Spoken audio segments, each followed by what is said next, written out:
Hyvää kesäiltaa, hyvät Evitskun kyläläiset ja muut kirkkonummelaiset ja muut läsnäolijat, median edustajat, mina damer och herrar. Tervetuloa tähän Maahanmuuttoviraston tiedotustilaisuuteen, jossa on tarkoitus nyt käydä läpi viime viikkojen täällä Evitskukin kylällä tapahtuneita asioita. Ja sitten edelleen tarkoitus teille vähän kertoa siitä, mitä tämmöinen vastaanottokeskustoiminta käytännössä tarkoittaa, ja myöskin vähän puhua tästä turvapaikkaprosessista, jossa nämä Evitskukin yksikön asukkaat tällä hetkellä ovat.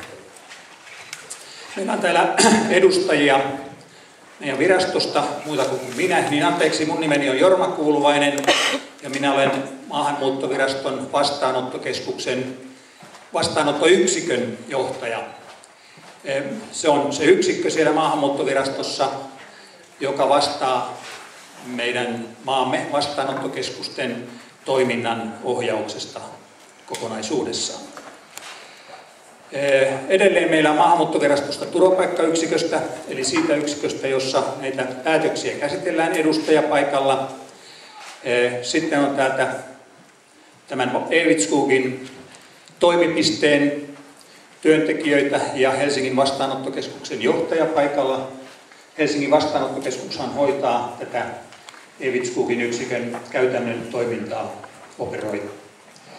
Lisäksi meillä on täällä meidän Maahanmuuttoviraston viestintäyksiköstä joukkoa paikalla, joka on ollut tässä tämän käytännön tiedotustilaisuuden järjestäjänä. Ja edelleen täältä Evitskukin yksiköstä meillä on pari turvapaikanhakijaa, joiden tarkoitus on pikkusen kertoa siitä heidän omasta tilanteestaan ja elämästään.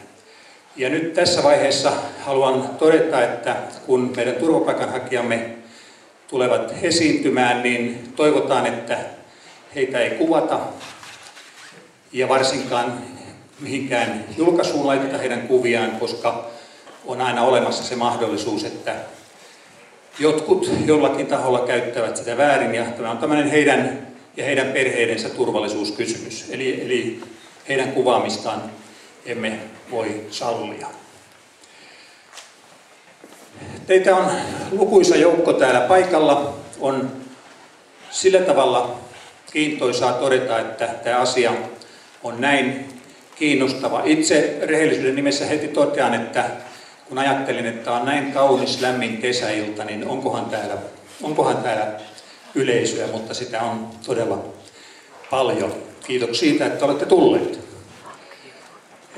Oikeastaan sitten keskeisin asia tässä tiedotustilaisuudessa on se, että teillä, hyvä yleisö, on mahdollisuus esittää kysymyksiä. Me olemme saaneet etukäteen kysymyksiä, jotka käydään läpi, mutta tietenkin sitten lisäksi muita kysymyksiä. Paikalla on muuten myös kunnan edustajat, jos heille haluatte osoittaa kysymyksiä. Toivomus olisi, että voisimme päättää tämän tilaisuuden tuossa noin 7:15 erilaisista aikataulusyistä niin, että pääsisimme sitten vielä lähtemään täältä kohtuullisesti pois omille tahoillemme. Minä puhun tässä koko ajan suomeksi. Tiedän, että teitä on paljon, jotka olette ruotsinkielisiä, ja esitän, että voisimme sopia niin, että jos on kysymyksiä ja haluatte esittää, niin jokainen esittää sillä omalla paremmalla kielellään, että kyllä me sitten varmasti tässä yhdessä pärjäämme ja ymmärrämme toisiamme. Eli tervetuloa Maahanmuuttoviraston puolesta.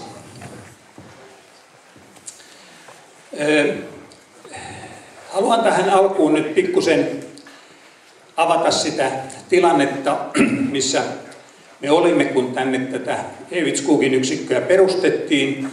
ja toisaalta ehkä vähän, sanoisinko, vastata niihin muutamiin julkisuudessa esiin tulleisiin asioihin, että miksi tämä näin tehtiin tai miksi tässä toimittiin sillä ja sillä tavalla.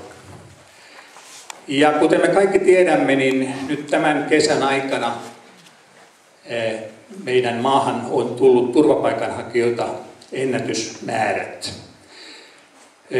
Viime vuoden koko vuoden aikana turvapaikanhakijoita saapui Suomeen 3650 ja viimeiset 3-4 vuotta hakijamäärä on pyörinyt siinä 3000-3500 välillä. Eli hyvin tasaisia lukuja. Nyt loppuvuodesta viime vuonna oli pikkusen nähtävissä, että ehkä määrät tulevat lisääntymään ja pientä kasvua oli ruvennut kehittymään. Ja kun siirryttiin tämän vuoden puolelle, niin se trendi näytti edelleen jatkuvan semmoisella pienellä kasvulla.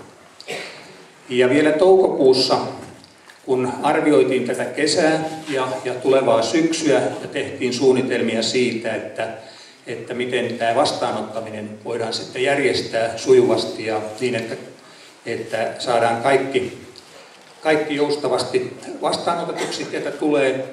Meillä oli arvio, että me tarvitaan jonkun verran lisäpaikkoja ja ensisijaisesti ne tehdään niin, että toiminnassa olevien yksiköiden majoituskapasiteettia sitten lisätään. Ja suunnitelmissa oli silloin sanotaan toukokuun aikana vielä niin, että korkeintaan 2 yksikköä tarvii perustaa uutta yksikköä, jotta ainakin tämä kesäaika ja alkava syksy me pärjätään. Vielä kesäkuussa, juuri ennen varsinaisten kesälomien alkua, meille turvapaikanhakijoita tuli maksimissaan noin 200 henkeä viikossa, ja se oli jo aika huikea määrä siinä vaiheessa, kun verrattiin esimerkiksi viime vuoden vastaaviin viikkolukuihin.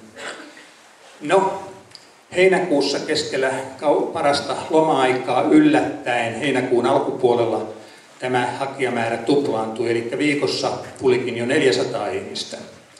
Ja kohti elokuuta mentäessä ja elokuun alussa oli tilanne se, että meillä oli parhaimmillaan viikossa tulijoita 600 ihmistä.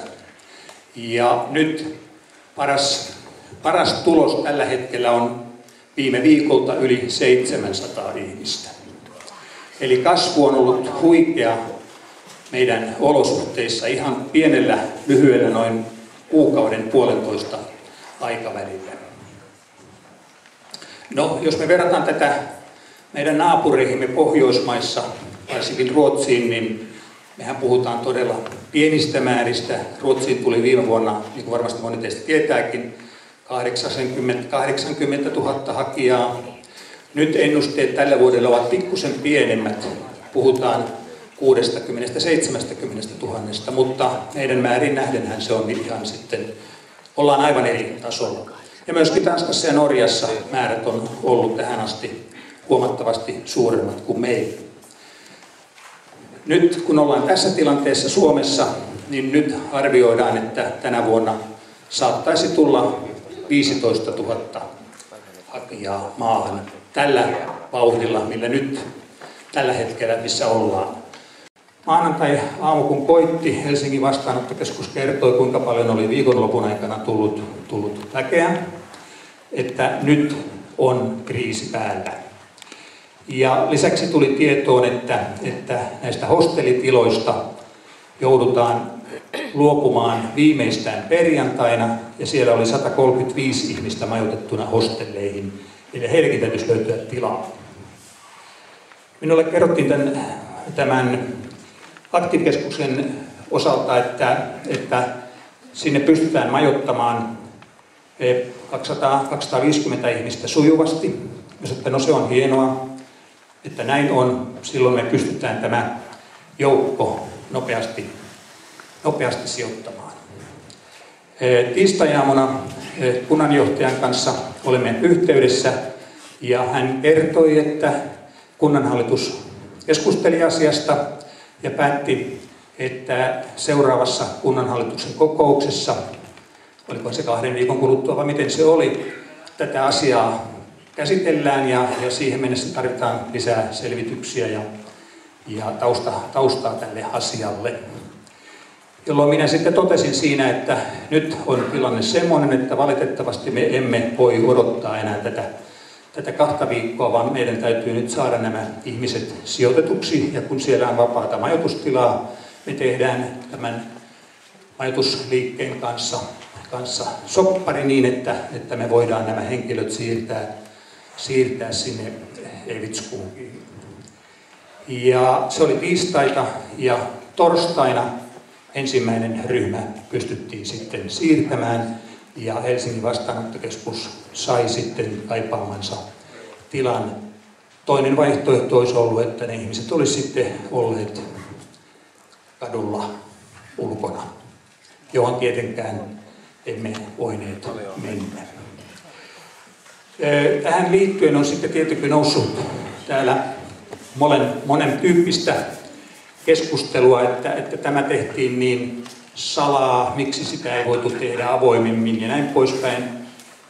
Mun täytyy siihen vaan todeta tässä kohtaa, että siinä ei ollut mitään salailua. Siinä tehtiin nopea ratkaisu, mikä siinä kohtaa oli välttämätön. Kunnanjohtaja ymmärsi tilanteen ja sanoi, että toki te voitte majoituspalvelun yrittäjän kanssa tehdä sopimuksen, eihän siinä kuntaa tietenkään tarvita, niin kuin ei tarvitakaan. Meidän tavoitteena näissä asioissa on se, että kun me näitä keskuksia perustetaan, niin me lähdemme aina liikkeelle kunnasta ja halutaan kunnan kanta-asiaan. Toisaalta, että me tiedämme vähän, mikä siellä on vallitseva niin kuin mielipide ja asenne siihen ja nimenomaan päättäjien osalta.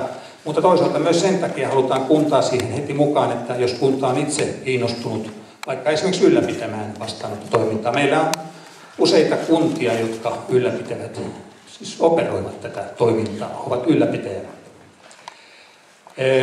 Tässä tapauksessa sitten tein sen ratkaisun, että me emme lähde tämän tilanteen johdosta, ja kun tiedämme, että kunta ei ole nyt sitten asiaa päässyt oikein syvemmin pohtimaan tai ehtinyt pohtimaan, että otetaan tämmöinen määräaikainen hätäratkaisu käyttöön ja tehtiin 3 kuukauden määräaikainen sopimus tänne aktiivikeskuksen kanssa niin, että seuraavan 3 kuukauden aikana me voidaan näitä majoituspalveluita täältä hankkia ja turvapaikanhakijoita tänne sijoittaa.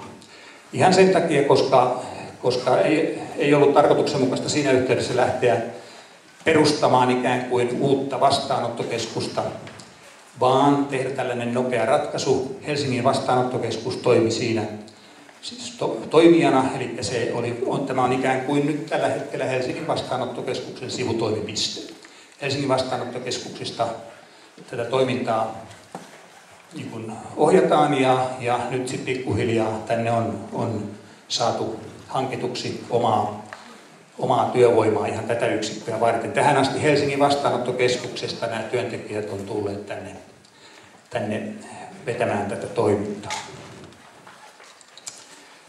Nyt ollaan siis tässä pisteessä ja varmasti Helsingin tai tämän yksikön johtaja kertoo tarkemmin tästä tilanteesta, missä nyt mennään ja myöskin sitten vähän tästä vastaanottotoiminnasta yleensä. Tässähän on tiettyjä asioita sitten kiinteistön osalta nostettu esiin sen toimivuudesta ja muista tämmöisistä turvallisuuskysymyksistä ja näin poispäin. Ja Veikko Pyykkönen yksikön vetäjänä kertoo, missä niistä asioista mennään. Tässä lyhykäisyydessään, tai en nyt tiedä, onko tämä niin lyhykäisyydessään, mutta kuitenkin tämä aloitusvaihe. Ja nyt seuraavaksi sitten käydään pikaisesti läpi sitä, mitä tämä turvapaikkaprosessi, eli tämä turvapaikanhaku ja siihen liittyvä tutkinta tarkoittaa, ja meillä on siitä paikalla meidän virastomme asiantuntija. Kiitos. Hei kaikille. Mä oon Minna Serraj, Maahanmuuttoviraston turvapaikkayksikön tulosalueen johtaja. Ja kerron nyt ihan lyhyesti, että miten tämä prosessi tulee nyt tästä jatkumaan näiden turvapaikanhakijoiden osalta. Eli me ollaan sovittu Helsingin poliisin kanssa, että me aletaan tekemään tämän viikon lopussa heidän kanssaan yhteistyötä. Eli poliisi tekee osuutensa, eli selvittää matkareitin ja maahantulon ja hakijoiden henkilöllisyyden. Ja me sitten tutkitaan nämä turvapaikkaperusteet. Ja niin kuin Jorma tässä yleisesti kertoi tästä tilanteesta, että turvapaikanhakijoiden määrä on nyt aika valtavasti noussut.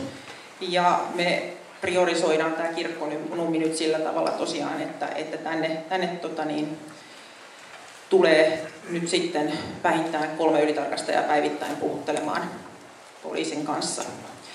Ja me ollaan saatu lisäresursseja, nyt ensimmäiset aloittaa ensi maanantaina. Ja tarkoitus on tietysti sitten tehdä nopeasti nämä päätökset, että niin pian kuin vain on mahdollista. Anteeksi, saanko ihan nopea välikysymyksen esittää? Ymmärsinkö nyt oikein, että meneekö tämä prosessi nyt siinä järjestyksessä, kun tämä menee normaalistikin? Eli sanoitko niin, että Rajavartiolaitos tai poliisi rupeaa nyt vasta selvittämään, kun nämä on sijoitettu tänne Eevitskuukiin, että ketä he ovat ja mistä he ovat tulleet, koska sehän olisi pitänyt olla tässä kohdassa 2 tai 3, kun he ovat tulleet tänne maahan. No, tällä hetkellä nyt tämä hakijoiden määrä on lisääntynyt niin valtavasti. Eli kenelläkään ei ole. Siis nythän... Siis meneekö tämä prosessi nyt tämän kaavion? Siis ei, toki menee sen kaavion mukaan, mutta henkilöt on rekisteröity jo, että ei kyllä, nyt tiedetään ketä siellä on toki, että ei heitä nyt aleta rekisteröimään. Okay. Mutta se tarkempi poliisin kuulustelu tehdään nyt siinä sitten samaan aikaan kuin meidän puhuttelu. Kiitos selvennyksestä. Joo. Mutta mulla ei tarkemmin nyt ole sitten tästä enempää. Voitte esittää kysymyksiä ja sitten olen käsittänyt, että täällä on myös kysymyksiä, joihin toivotte vastauksia. Ja ne aika paljon lienee meille.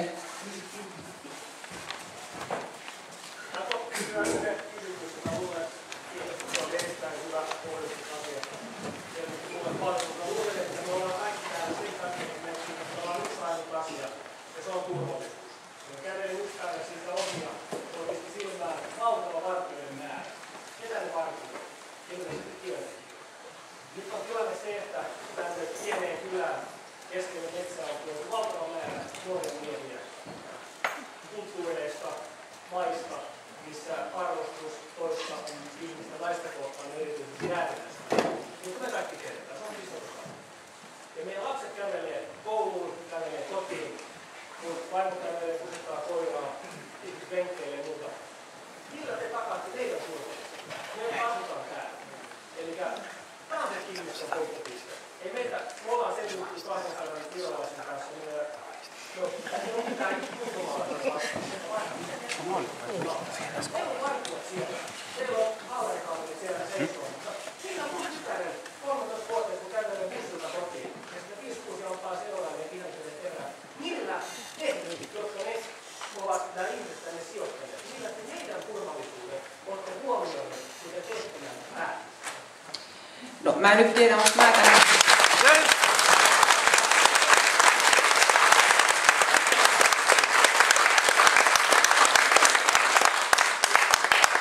Oikea ihminen vastaan, mutta vastaan kuitenkin ja ymmärrän täysin teidän huolen. Mutta tässä tilanteessa siis, niin kuin sanoin, niin poliisi on kuullut tai rajahenkilöitä ja heidät on rekisteröity. Ja ilmeisesti tämä, että siellä on vartijoita, niin se on ihan jokaisessa vastaanottokeskuksessa on vartijoita, ettei se ole pelkästään tämä vastaanottokeskus. Ja jos nyt ajatellaan niin jokaisesta meidän turvapaikanhakijasta menee suojelupoliisille tieto, kun he tulevat maahan. Ja jos jotakin tapahtuu tietenkin, niin onhan meillä virkavalta. Anteeksi, saanko kommentoida tähän väliin? Täällä on ihmisiä, jotka asuu 100 metrin päässä tästä keskuksesta. Tosiasiahan on se, että virkavalta on olemassa, mutta silloin kun tämä tilanne tuli tänne, eli nämä ihmiset tuli tänne Eevitskuukiin, niin mä soitin Kirkkonummen poliisille. ja kysyin, että millä tavalla tähän tilanteeseen on valmistauduttu. Että täällä on 250 tai 245 miestä tuodaan metsän keskellä.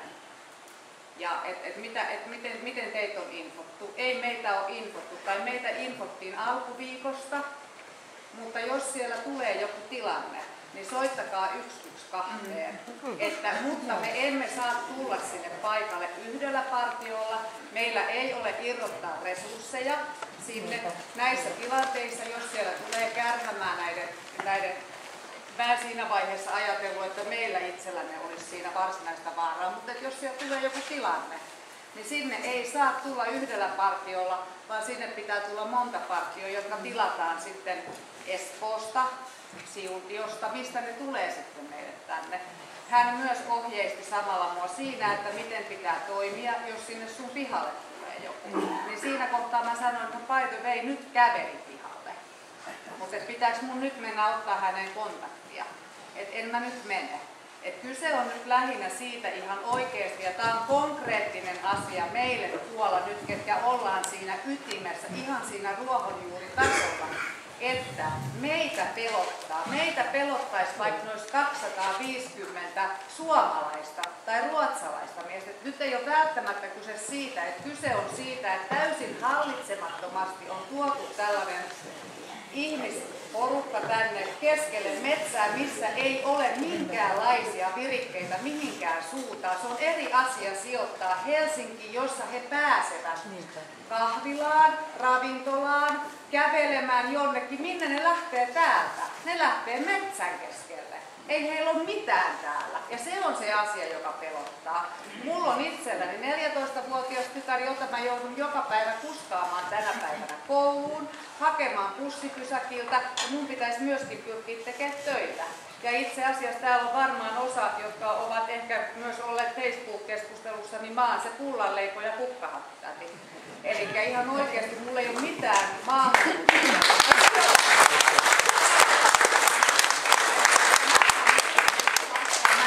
Tämän tilanteen ja tämän hädän, mikä teillä on ollut siellä, ja teidän on pitänyt tehdä todella nopea ratkaisu. Mutta tämä ratkaisu on erittäin huonosti toteutettu. Ja sitä kukaan ei voi täällä kiistää, ette edes te. Meillä on oikeus.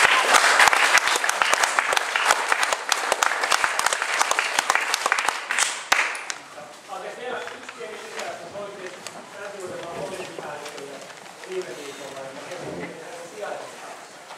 Ja hän sanoi, että mä kysyin vaan sitä, että mun mielestä tämä on niin kohtuuton, että tämä porukka jakaumakin on entisiä miehiä. Niin hän sanoi mulle näillä sanoilla, että se on totta, että se on vain haasteellinen ryhmä siellä. Ja haasteellisuus mä näen sillä tavalla, että se on niin kuin jollakin tavalla nähdään riskinotaajuutta. Jos kaupungissa on illuusio tapahtuu ja häviää Pasilaan, tuonne lähtee toiseen kolmatta kerralla, niin täällä ei mitään laimennusta ei tapahtu. Mä kävelen siellä haavoin päällä ja mä oon sen illuusio. Niin tää on se ongelma tässä. Jos poliisikin myöntää, että on haasteellinen ryhmä, niin minkä takia se tuodaan paikkaan, niin se sille on mahdollisuutta laimennua ja se niin porukka, jolla on tekemistä tai muuta, se ongelma tästä. Kaverit mainitsin suomalainen tyttäret kävelee on se on mun henkilökohtaisesti, mitä mä näen uhkana. Ja se on aika monen muunkin, mitä he kokee tästä, että se on tässä se riski ja uhka. Sä et taaskaan vastannut yhdelläkään lauseen kappaleella, että miten tämä meihin kohdistuva uhka on teillä otettu huomioon. Tämä on ihan näin. Joo.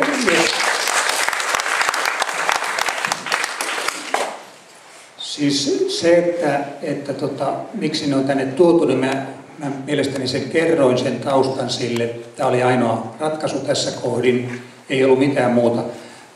Varmaan jos ne olisi jätetty sinne kaupungille, kaduille, puistoihin, niin sekin olisi tuottanut ongelmia. Meillä on vastaanottokeskuksia useita tämän tyyppisillä paikoilla, ja siinä olen ihan samaa mieltä, ja varmasti me kaikki vastaanottoväki, että siinä on tiettyjä ongelmia, että tämmöinen normaali yhteisö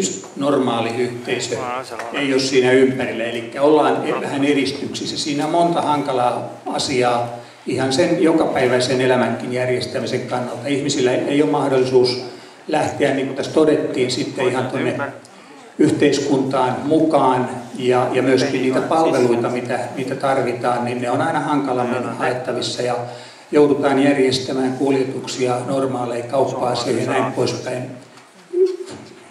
Tämä on toinen puoli tässä asiassa, se on hankala.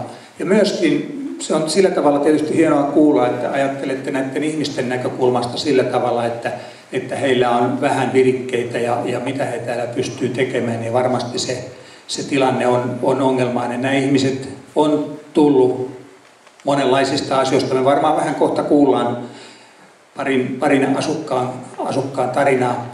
Eli eihän se ole helppoa olla ja odottaa jotakin puhuttelua ja päätöstä ja olla olosuhteissa, jotka on aika virikkeettömiä. Että kysymyksessä nyt on ihan perusasia, asuminen, syöminen, ajan kuluttaminen on pitkää, kun se perustuu pelkästään semmoiseen odottamiseen. Toisaalta sitten se, että olen nyt lähestymässä sitä, mitä olet kysymässä.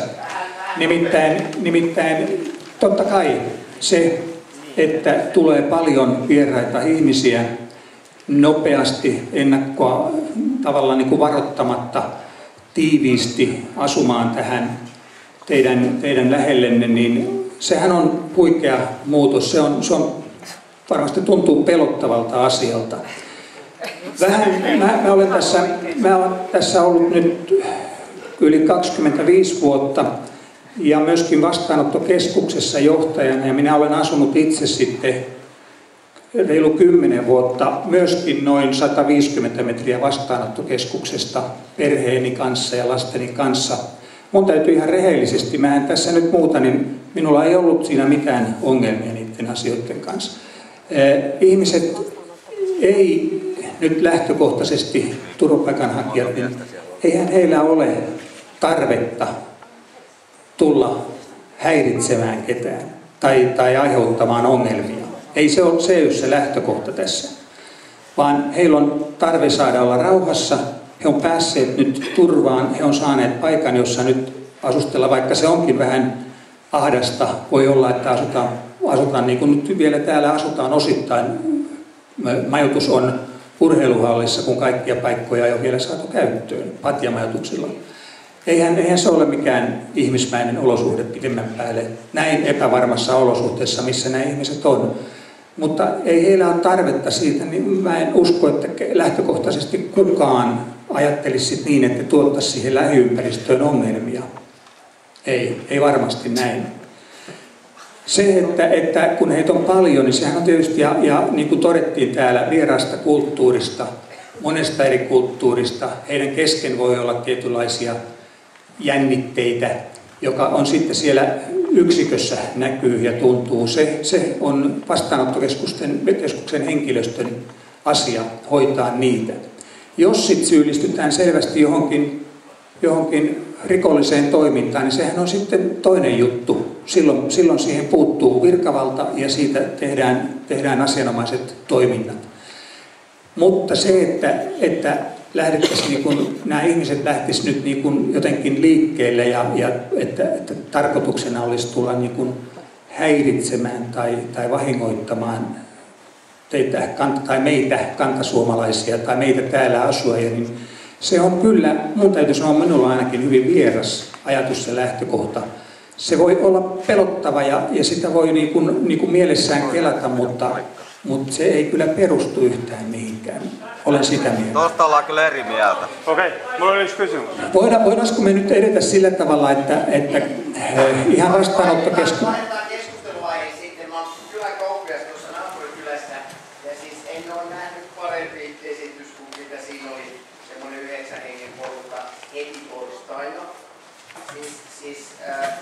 Sanotaan näin päin, että sopimus on siitä, että joku unohtaa maksaa. Ja toi niin sellainen, että mä voitin sanoa sille teidän henkilökunnalle, joka oli mukana, että voitaisiin nyt katsoa, ettei näin käy uudestaan. Hyvä. Niin nyt lopetetaan se selittely siinä, että ei ole näyttöjä, sä et voi uskoa, sit sä et voi uskoa, ja sä et varmaan usko mua. Kyllä mä uskon. Kyllä mä tiedän tällaisia tapauksia. Se päästä asian ytimeen siitä, mitä tässä on kysytty. Nimenomaan. Siis puhelinnumero asiassa. Niin, että siis puhelinnumero, mihin me voidaan ottaa yhteyttä huoltia, niin ja joku tulee ja hoitaa se. Niin mekin joudutaan meidän yhteiskunnassa ja kylässä hoitaa meidän asiat. Ja nämä asiat ei ole hoidettu nyt teidän osalta. Ja ilmeisesti sä oot se, joka on paikalla vastaamassa siitä. Ja niin kyllä silloin pitää olla joku, joka on yhteydessä tähän kylään. Jos on joku ongelma, niin se voi olla, että se on väärin ymmärtäminen vaan. Mutta siinä voi olla joku, joka on tapahtunut. Tai joku, jota voidaan ennaltaehkäistä, mikä on kaikista tärkeää. Ja nyt meillä ei ole se puhelinnumero. Vastaanottokeskushan se paikka on.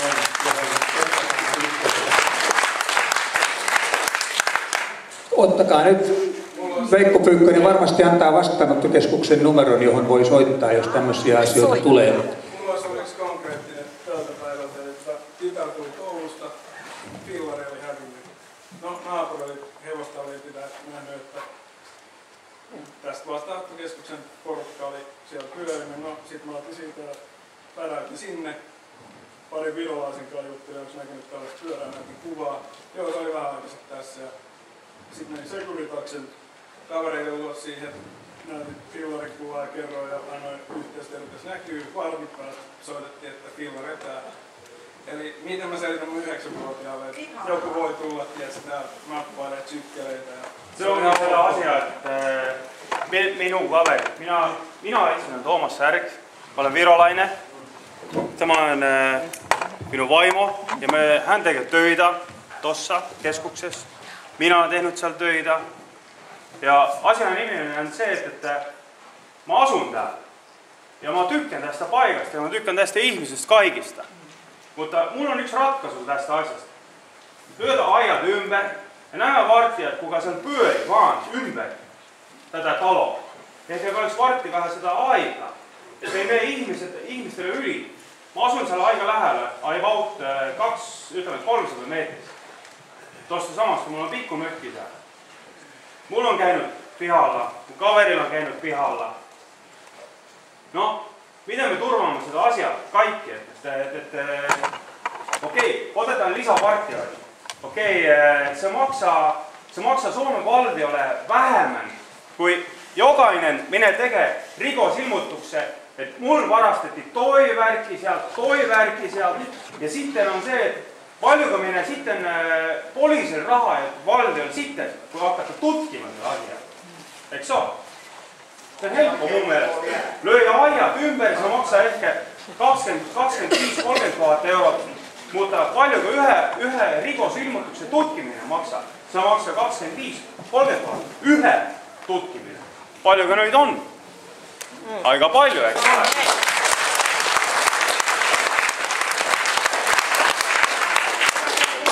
Eikö sen verran mä sanon, että silleen vähän huonosti järjestänyt, että täällä on ihmisiä niin paljon, niin miksi et ole voinut yhtään ylimääräistä mikrofonia järjestää käydä kiinni? Täällä on ajateltu niin, että täällä kiertäisi täällä salissa, mutta te olette niin nopeasti ottanut puheenvuoroja, että me ei ole keritty tähän mukaan tähän prosessiin. Että tuolla on mikrofoni kyllä, joka lähtee kiertämään, kun se tietää mihin menisi, mutta kun ne on tullut niin nopeasti, ei ole keritty mukaan. Mutta mä pyytäisin nyt sen verran tässä kysymyksissä väliaikaa. Meillä on siihen vielä mahdollisuutta, että annettaisiko nyt kuitenkin vastaanottokeskuksen täällä toimivan vastaanottoyksikön nyt puhua ja annetaan myöskin näille asukkaille pieni puheenvuoro ja jatketaan sitten näitä, pitäkää ne kysymykset ja meillä on täällä listalla aika paljon kysymyksiä, mihin me toivottavasti voimme myöskin vastata. Sopiiko tämä järjestely tässä kohtaa näin? Kiitos. Eli jos nyt Evetskogin yksikön vastaava apulaisjohtaja Veikko Pyykkönen Helsingin kaupungin Helsingin vastaanottokeskuksen apulaisjohtajana niin tulee tänne paikalle. Tämä on matkassa. Hyvin osataan ainakin kiertää nämä vastaan. No niin. Ta det lugnt nu.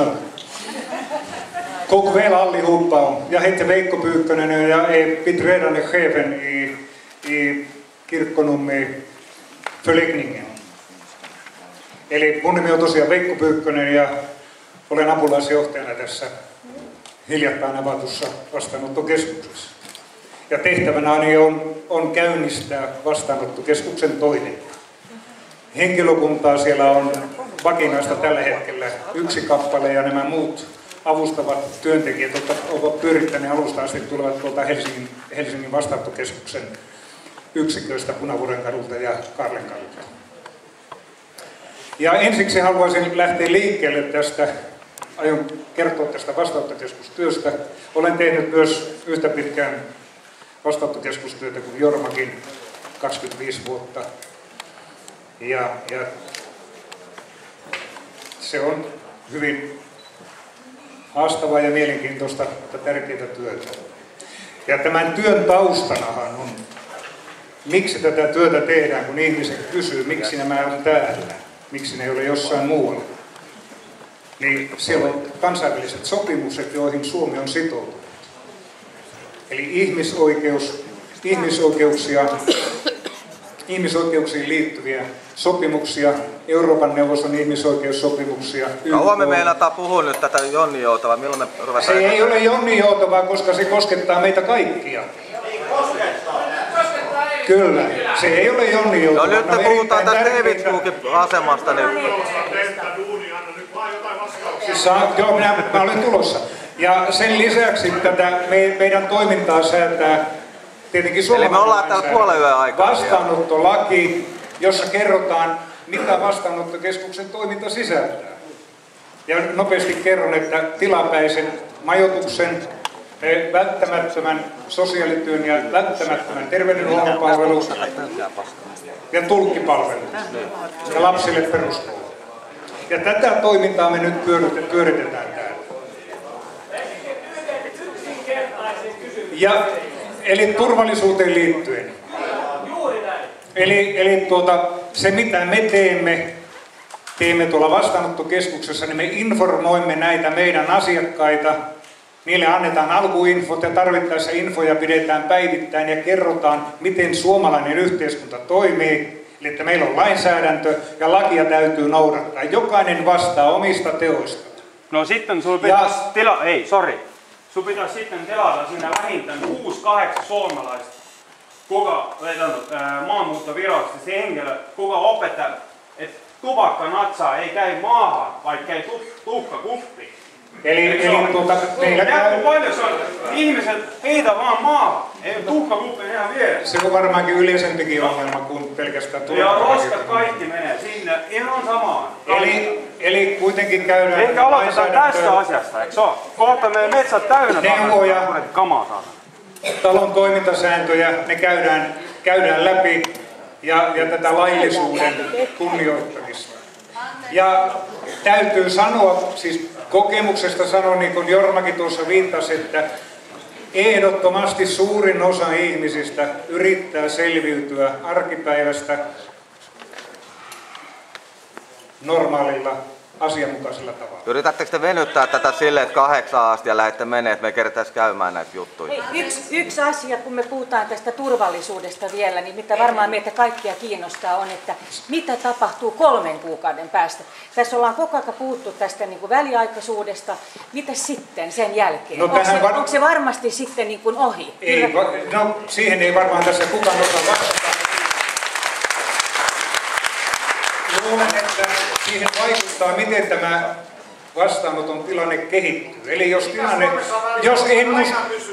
jos ennusteet pitävät paikkansa, tämä 15 000, niin vaikuttaa siltä, että toiminta ei lopu 3 kuukauden jälkeen. Teillä on aikaa etsiä muitakin paikkoja. No niitä haetaan koko ajan. Yötä päivää. Turvapaikanhakijoiden etua vähän myöskin esiin. Eli kuinka tarkkaan tämä KM-keskus on tutkittu tyyliin terveysviranomaisten toimesta. Siis siellä on ainakin huhupuheiden mukaan se on erittäin homeinen tila. Ja siellä kuinka kaikki, meillä oli hyvä määrä kysymyksiä, joita mä en kaikkein muista, että mitä kaikkea siellä tavallaan, millä tavalla on kartoitettu sen tilan turvallisuus näille turvapaikanhakijoille, jos he altistuvat siellä esimerkiksi homeelle 3 kuukauden ajan. Mennäänkö me tässä nyt sille lähtökohtaisesti silloin, kun maahanmuuttovirasto ja kiinteistöomistaja ovat tehneet sopimusta, niin siellä on tämä asia selvitetty, eli kiinteistö tulee olla asuttavassa kunnassa. No mutta kun se ei ole. Kyllä on. Näin täytyy luottaa, että siihen ei ole. Eli te ette ole tutkinut niitä asioita. Kenen kanssa on vuokrasopimus tehty? Onko se aktiivinen kiinteistö, osakeyhtiö vai vuokrakeskus? Aktiivinen kiinteistö Oulun kanssa. Ja sitten käsittääkseni ainakin tämän päivän Helsingin Sanomien mukaan, niin maahanmuuttovirastolla pitää olla kunnolla joka tapauksessa hyväksyntä turvapaikkakeskuksen perustamiseksi kunnan maalle, vaikka se olisi yksityiseltä vuokrattu kiinteistö. Onko tähän lupa kunnalta saatu? Tähän ei tarvita mitään lupaa silloin, jos kerran kunta ei lähde siihen mukaan millään tavalla. Ei me tarvita vastaanottokeskuksen perustamiseen. Nyt puhun ihan vastaanottokeskuksesta. Eri asia on sitten vielä tämmöinen tilapäinen hätäratkaisu. Vastaanottokeskuksenkaan perustamiseen emme tarvitse mitään lupaa kunnalta. Mutta me mielellään aloitamme sen prosessin aina kunnan kanssa keskustellen ja tietenkin haluaisimme, että kunta olisi mukana siinä, koska tietenkin se yhteiselo, jos kunta on koko aika vastaan kaikkia, niin on hankalaa ja yhteistoiminnassahan näitä asioita kuitenkin pitäisi hoitaa. Mutta mitään lupaa siihen ei tarvita. Jos kunta ei ole mukana mitenkään, se ei olla kunnan kiinteistössä tai me ei olla kunnalta pyytämässä mitään palveluita, niin ei me tarvita sitä lupaa. Mutta toisinpäin niin, että ei me mielellään lähdetä myöskään sitten pysyvämpään ratkaisuun, jos kunta on kovin sitä vastaan. Minkä takia eilen kunnanhallitus sylkäsi väliaikaisia, siellä oli kysytty, mutta Kirkkonummella ei? Ei. Erittäin hyvin. Kirkkonummella, niin kuin mä kerron alussa, meillä oli kriisi ja me olimme kuntaan yhteydessä ja kunta halusi harkita asiaa 2 viikkoa ja siihen palata, mutta siinä kohtaa meillä ei ollut mahdollisuutta odottaa sitä 2 viikkoa. Ja totesin, että nyt me käynnistetään tämä toiminta määräaikaisesti 3 kuukautta ja siinä aikana sitten selvitetään nämä jatkomahdollisuudet, jatkotoimet ja niin myös nyt sitten tehdään. Nyt meillä on 3 kuukauden sopimus ja se on tällä hetkellä se, mikä tässä pätee. Saisinko puheenvuoron nyt kun sain mikrofonin, tai en tiedä kuuluuko kovin hyvin. Olen Vesa-Pekka Sainio Kirkkonummen perussuomalaisista puheenjohtaja. Kysyisin tämmöistä teknistä asiaa nyt kun päästiin niihin, niin miten tämä menee tämä prosessi näissä turvapaikkahakijoissa? Tässä alkuun näytettiin ja kysyttiin tästä prosessikaaviosta, niin kun täälläkin on Iltalehden jutussa viikko sitten haastateltu täällä Kirkkonummen vastaanottokeskuksessa olevaa irakilaista henkilöä, joka on tullut Irakista Turkkiin, sitten hän on sieltä matkustanut Kreikkaa veneellä, sieltä Itä-Eurooppaan, Saksan, Tanskan ja Ruotsin kautta Suomeen, niin miten tämä on mahdollista, että tämmöinen henkilö vetää tuolta koko Euroopan halki ja hän ei niin kuin siellä jo vastaanottavissa maissa pysähdy käsiteltäväksi? Miten hän päätyy tänne Suomeen asti? Kiitos.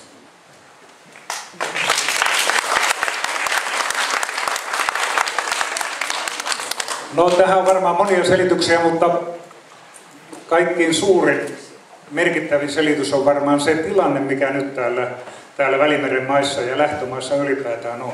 Turkissa, Kreikassa, Italiassa.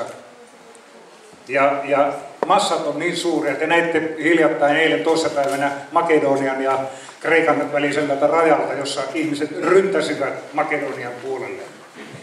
Eli siellä ei viranomaisilla ole minkäännäköisiä mahdollisuuksia tehdä näitä rekisteröintejä. Tämähän liittyy, tämä kysymys keskeisesti tähän niin sanottuun Dublin-prosessiin. Ja se ei varmaan näillä määrillä niin toteudu ollenkaan. Eli se tekee mahdolliseksi sen, että ihmiset pääsee tulemaan sieltä erilaisia reittejä pitkin tänne Pohjolan perukoille.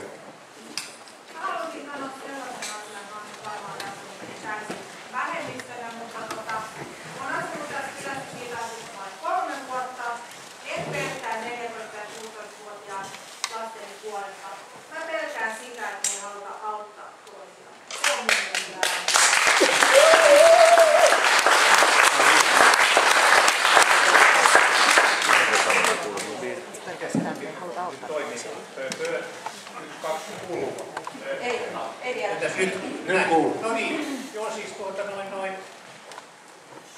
se keskus on täällä Ja kun tästä näistä vaaramomenteista puhuttiin, niin se mikä mua kovasti ihmetyttää on, että kun ensimmäinen puhuja kertoi tästä suuresta tarjonnasta, mikä tänne on nyt tullut, kun heitä on tullut näin paljon, niin miten tässä nyt kävi näin, että tänne Evitskogin metsään tuotiin siis yksinäisiä miehiä, kun olisi voinut kuvitella, että tässä tarjonnassa olisi ollut perheitä. Koska siis ajatellaan tätä lähtötilannetta, että jos tänne olisi tullut perheitä, niin toi ympäristöinen toi instituuttihan olisi ollut, jos nyt ei paratiisi, niin kuitenkin helppo paikka heillä olla järvineen ja pihoineen sun muineen. Se koko riski, oletettu riski, olisi poissa, koska täällä olisi ollut siis valmiita perheitä. Koska se on ihan totta, mitä tässä puhutaan, että jos tänne tiputetaan lauma nuoria miehiä, me ollaan kaikki oltu nuoria miehiä. Ja jos nuorilla miehillä tulee aika pitkäksi, niin ne ratkaisut sen ajan niin kuin ratkaiseminen, se on yleensä hehtelytti huonoja. Kyllä. Niin, miten tässä on käynyt näin?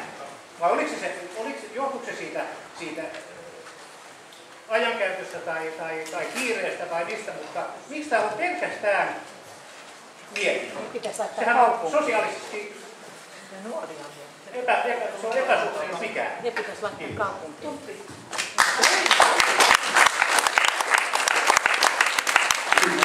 Yksi keskeinen selittävä tekijä on se, että tässä massassa, jota meille nyt tällä hetkellä maahan vyöryy, valtaosa on nuoria miehiä Irakista ja Somaliasta. Ja me ei tänne nyt lähdetty perheitä sijoittamaan senkään takia, että kun me ajateltiin, että tämä on väliaikaista, niin perheiden on helpompi, perheitä on hankalampi lähteä sitten taas siirtämään jonnekin muualle.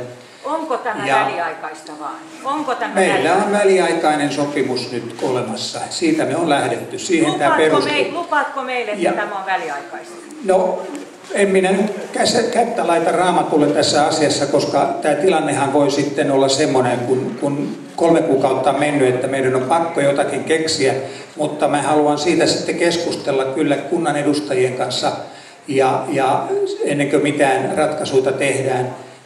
Ja jos me saadaan tätä tilannetta hallintaan, saamme paikkoja, meillä on paikkoja paljon hankinnassa koko aika, etsitään. Me tarvitaan täällä pääkaupunkiseudulla, niin kuin sanon, paikkoja. Jos me niitä saadaan riittävästi, niin sitten todennäköisesti täällä voidaan tämä toiminta lakkaa, mutta en minä nyt voi mennä vannomaan, kun en osaa ennustaa edes sinne 3 kuukauden päähän. Mutta jos tämä ei ole väliaikaista, niin tämä on väärä paikka nuorille miehille. Toinen asia, minkä takia tänne nimenomaan sijoitettiin näitä ryhmiä, meillähän on suurin ryhmä täällä irakilaisia ja onko niin, että myöskin somaleita taitaa olla? Joo. On sitten se, että ne on niitä turvapaikkayksikön, Minna Serha voisi tarkemminkin tätä kuvata, mutta turvapaikkayksikön käsittelyssä menevät vähän toista linjaa kuin sitten esimerkiksi albaanialaiset hakijat, joita myöskin aika paljon on tullut. Ja nyt kun haluttiin nämä puhuttelut järjestää täällä paikan päällä, mikä on poikkeuksellista, eli poliisi ja turvapaikkayksikön puhuttelijat tulivat tänne, niin tämä jako tehtiin myöskin sen takia, että he ovat sitten keskittyneet näihin 2 isoon ryhmään. Nämä on ehkä näitä selittäviä tekijöitä, miksi nyt tässä kohtaa tehtiin näin. Mutta tietysti noin isossa mittakaavassa niin valtaosa hakijoista on nuoria miehiä. Ja tähän vielä,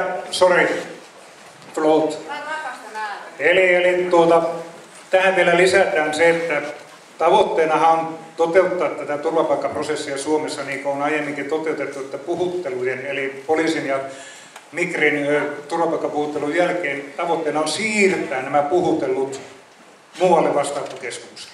Eli jos tämä toteutuu, ja se toteutuu silloin, jos muualle Suomessa saadaan perustettua lisää vastaanottokeskuksia. Silloinhan tuo asujamisto vaihtuu sitä mukaan, kun uusia paikkoja muualle saa. Niin vaihtuu. Eli asujamisto vaihtuu. Niin, no mitä se hyödyttää meitä?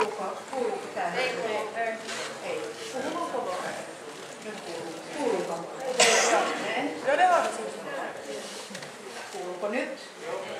Ihan tarpeeksi. No kuuluu ihan riittävästi. Puhu vaan lujaa. Joo. Siinä.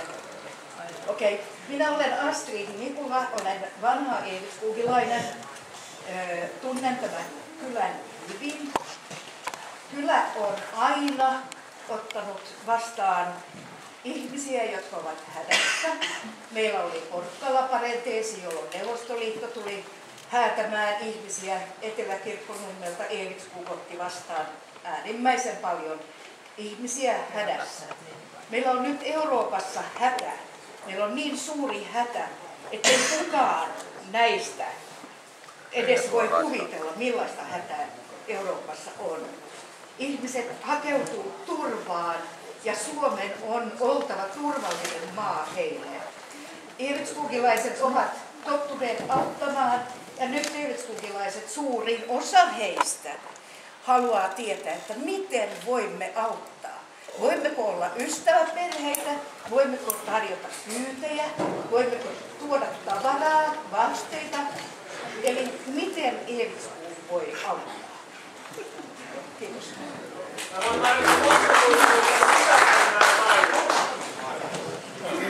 No, mä varmaan pärjään myös ilman mikrofonia. Olen Sinisalon Pekka, Kirkkonummen kunnanhallituksen toinen varapuheenjohtaja, valtuuskunnan puheenjohtaja ja Uudenmaan perussuomalaisten puheenjohtaja.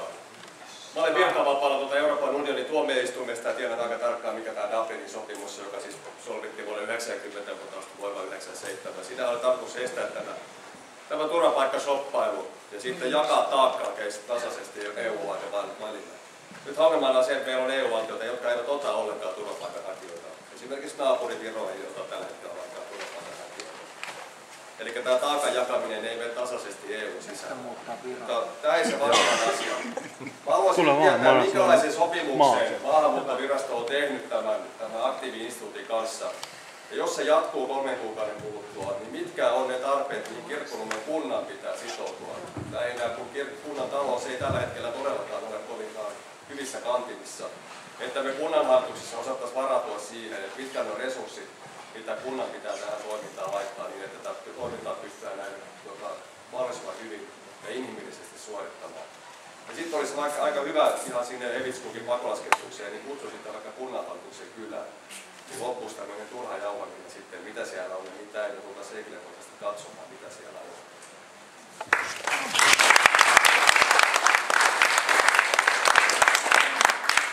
Tähän viimeiseen varmaan, vaikka en olekaan siellä, niin varmaan sanotaan, että tervetuloa ilman muuta.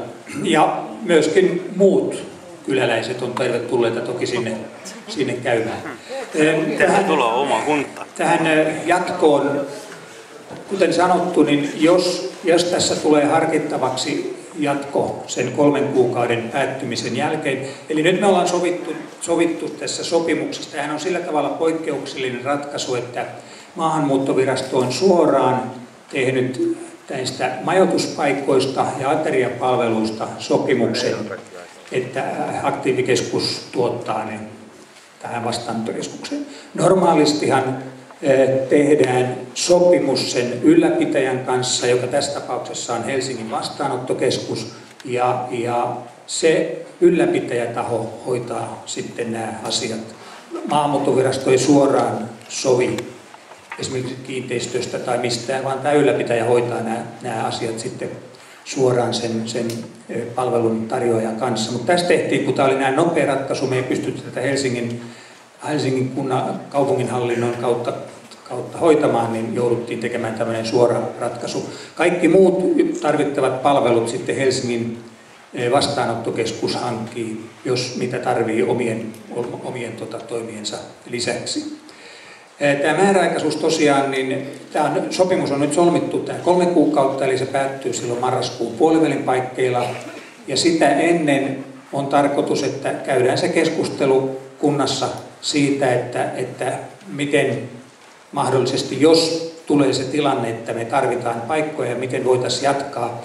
Ja ajattelisin nyt tässä vaiheessa niin, että me sitten tähän järjestettäisiin ihan erikseen oma palveluntuottaja, vaan Helsingin vastaanottokeskus ei enää sitten jatkaisi, jolloin se tarkoittaisi sitä, että jos kunta itse ei halua ottaa tätä hoitaakseen, niin me otettaisiin tähän sitten mukaan todennäköisesti SPR:n Uudenmaan piiri toimijaksi. Se on meillä, SPR toimii monella alueella meidän operaattorina. Eli me tehtäisiin piirin kanssa sopimus ja piiri hoitaisi sitten kaiken sen jälkeen.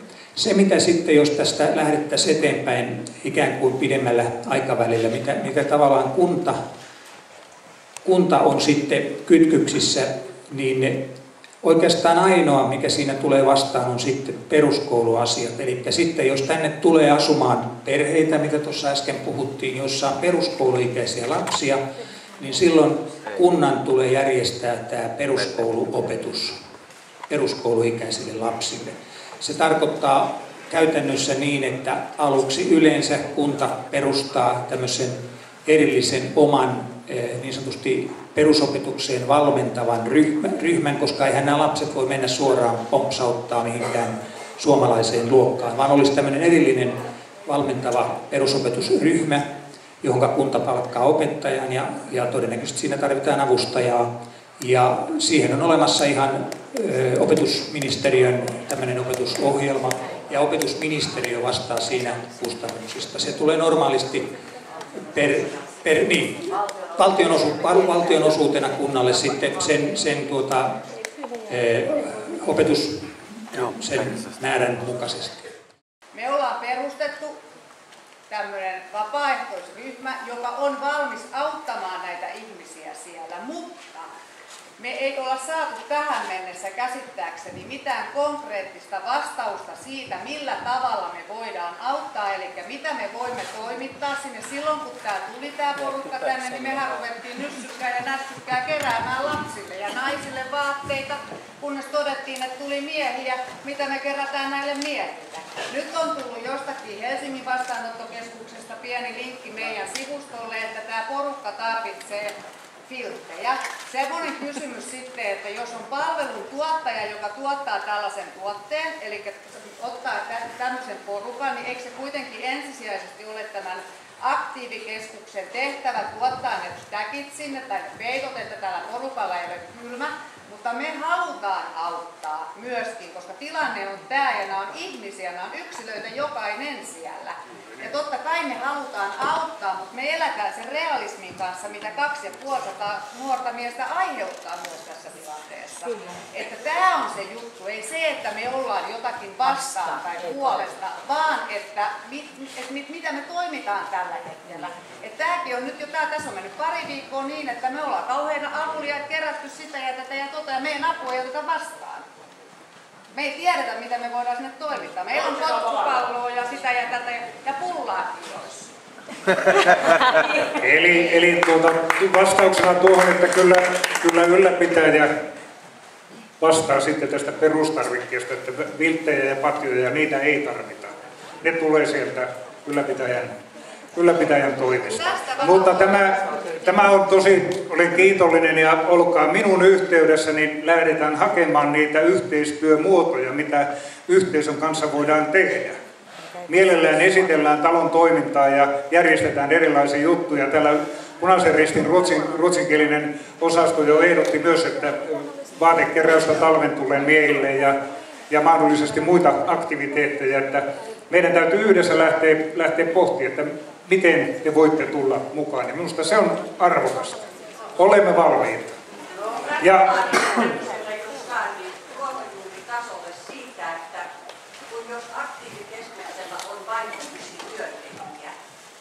miten hän ehtii ja onko tunteja niin paljon esimerkiksi kertomaan sen, että Suomessa ei ole sellaista tapaa, että ajettaisiin 4 rinnan tuolla kapealla Eevitskuukin tiellä polkuympärillä.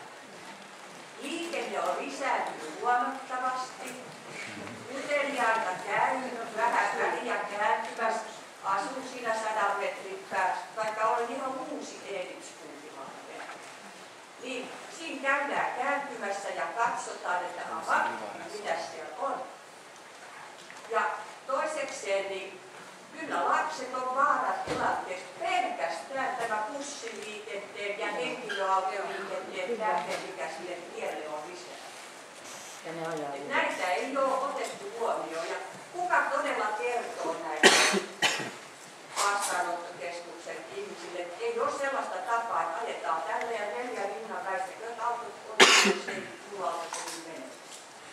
Eli kuten sanoin, niin vastaanottokeskuksen henkilöstö antaa informaatiota suomalaisen yhteiskunnan toimintatavoista ja ei vaan. Meillä on nyt haku päällä, että... Eli te ette antanut mitään tietoa vielä? Niille kerrotaan välttämättömin jo nyt, mutta että meillä on haku päällä ja siellä tulee työskentelemään kaiken kaikkiaan 22 työntekijää. Suurin osa ohjaajia, noin reilu 10 henkeä, ja sosiaalityöntekijä, terveydenhoitaja ja sihteeri minun lisäkseni. Eli tällä porukalla me pyöritämme sitä arkea ja iskustamme näitä teidän esiin tuomiani asioita siinä arkipäivässä. Eilisen tiedon mukaan erään lehden toimittajat kävivät siellä aktiivikeskuksessa ja siellä olisi nämä nuoret miehet. Ne haluaisi oppia suomen kieltä. Ei varmaan ole otettu niin aktiivikeskuksen tai en tiedä, onko maahanmuuttoviraston puolelta yhteyttä. Sanoisin vaan vaikka eläkkeellä olevia opettajia, että olisiko ne valmiit menemään. Otan mielelläni ilmoittautumisia vastaan tämän tilaisuuden jälkeen. Nimittäin se suomen kielen opetus voidaan aloittaa huomenna, jos ei ole. Se on tosi hyvä ja se on tärkeä. Ja sitä meidän asukkaat kysyvät päivittäin. Siellä oli kysymys. Semmoinen ihan lyhyt, nopea tähän turvallisuuteen ja etenkin liikenneturvallisuuteen. Tuossa on aktiivikeskukselle menevän tien risteytys ja Kylmälän tien risteytys. Joka aamu noin 10-15 henkilöä, jotka pomppii tien yli. Ja Kylmälästä päin kun tulee, se on 60 rajoitus. Ja siinä kun sen nyppylän yli tulee ja yhtäkkiä on 3 ukkoa keskellä tietä. Tämä aiheuttaa kohtuullisen semmoisen paniikinomaisen jarrutuksen. Ennen kuin se joku pääsee hengestään, niin kertotaan niin, että bussipysäkillä odotellaan sitä bussia ilman, että tarvii pomppia sitä tietä. Kiitos. Me ymmärretään, että teillä on paljon siellä tekemistä, mutta nämä asiat on päivittäisiä. Ja Suomessa yleisesti on paha tapa pahoitella jälkikäteen. Niin ei meille, eikä myöskään keskuksen asukkaalle itsellensä auta enää jälkikäteen kertoa, että sinne tielle ei olisi pitänyt juosta. Se, että jos me menetään ihmishenkiä, on se meidän lapset tai keskuksen asukkaat, niin jälkikäteen se ei auta, että te kerrotte, että kyllä me oltiin rekrytoimassa ihmisiä. Se on ihan totta. Se on huomenaamuna. Kyllä. Mutta kuten sanoin, painotan tätä, että sitä monenlaista informaatiota annetaan koko ajan arkipäivässä näille meidän asiakkaille. Astrid Juhani ja yksi kysymys. Hirveästi eturivissä näitä poliitikkoja, niin voisi vastaa, mitä näitä ne on tästä hommasta. Eikö niin? Niin, onko se jotain?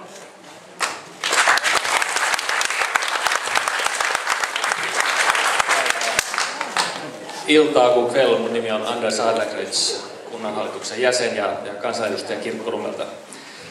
Tässä kysyttiin sitä, että pääsisikö sinne tutustumaan. Mä uskon, että pääsee. Mä itse kävin siellä eilen. Ja tilanne siellä tuntui hyvin rauhalliselta. Juttelin satunnaisesti muutaman ihmisen kanssa. Siellä oli mies Etiopiasta, taloustieteiden opiskelija, joka oli ollut siellä Punaisen Ristin työntekijänä. Muutaman kerran poliisi oli häntä pahoinpidellyt niin pahasti, että oli syntynyt pysyviä vammoja. Hän koki, että hän ei enää voisi siellä asua. Hän pääsi sitten Punaisen Ristin avulla sieltä pakoon ja oli nyt päätynyt tänne Suomeen. Toinen mies oli bagdadilainen, joka myöskin koki siellä elämän erinäistä syistä hyvin vaikeaksi mahdottomaksi jatkaa. Hän oli tullut tänne, hän kertoi hyvin yksityiskohtaisesti kokemuksistaan, kun hän oli pienessä kumiveneessä Välimerellä veljensä kanssa ja monen muun kanssa toki. Ja miten hän pelkäsi, tai hän oli varma siinä tilanteessa, että kuolisi, kunnes sitten Kreikan rannikkovartioston vene hänet sieltä pelasti. Ja hän on nyt myöskin täällä. Kolmas henkilö oli Damaskoksesta oleva syyrialainen filosofian lääkäri. Joka tapauksessa siis, mikä tästä nyt jäi käteen, eli nämä olivat hyvin tavallisia meidän kaltaisia ihmisiä, jotka kaikki oli kokenut sen, että omassa maassa oli mahdoton elää. Ja hyvin suurin uhrauksin henkensä kaupalla ne oli sitten päätynyt tänne asti. Ja mikä myös kävi ilmi oli se, että ne oli hyvin kiitollisia siitä, että ne oli täällä ja tuntui siltä, että oli ihan aito tahto yrittää asettua tänne ja aloittaa täällä uuden elämän. Ne ei tuntunut millään tavalla niin kuin vaarallisilta tai aggressiivisilta. Tietenkin mä en asu Evitskogissa, asun Jormaksessa. Eli mä en voi, mun on toisaalta niin kuin helppo sanoa, että tämä on kauhean hyvä asia. Mä en tiedä minkälaista on asua 50 metrin päässä. Ihan hirveetä. Se on siis pienelle kylälle, jossa on 600 asukasta, tulee 300 lisää, niin se on huikea mullistus. Se muuttaa kylän dynamiikkaa ja rakenteen niin kuin hyvin nopeasti. Ja varmasti tulee jonkinlaisia ongelmia. Eri maassa on eri tapoja ja varmaan tulee erikoisia tilanteita. Saattaa tulla ikäviäkin tilanteita. Mutta mä toivoisin myöskin, että kohdattaisiin näitä kanssaihmisiä ja annettaisiin niille myöskin mahdollisuus asettua tänne ja mahdollisuus ehkä sopeutua sitten näihin hieman uusiin asioihin. Tämä tuli hyvin nopeasti, kunnanhallitukselle. Itse olen kuitenkin sitä mieltä, että siis tämähän ei ole ideaali paikka tällaiselle keskukselle, mutta tässä tilanteessa se oli paras ratkaisu. Se oli nopeasti tarjolla ja toivon, että tämä menisi hyvin. Joskin mä ymmärrän kyllä paikallisten, varsinkin välittömien naapurien huolen tässä kysymyksessä. Jatkossa lyhyet vastaukset myös se, että jos kunnalta kysytään, mikä on kanta jatkolla, kannatatko vai vastustaa?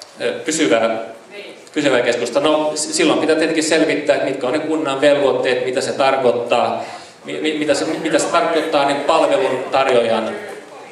palvelujen tarpeen suhteen. Mutta kyllä pitää olla aika painavat syyt sille, että sanoisi sille ei, näkisin sen näin. Ei muita paikkoja löydy. Kirkkonummelta en tiedä. No miten vanha kunnantalo, eikö se ole tyhjä? Joo, kunnantalo saisi kyllä helposti tyhjä, jos vähän tehostaisi. Vanha kunnantalo. No se on tyhjä. Niin. Joo. Se on lähempänä asemaa ja virkavaltaa. Siinä ei ihan näin monta saa, mutta senkin voisi olla mahdollinen sijoituspaikka. Joo. Ja silloinhan olisi pienemmissä yksiköissä, jotenkin tietenkin olisi varmaan monella tapaa parempi. Joo.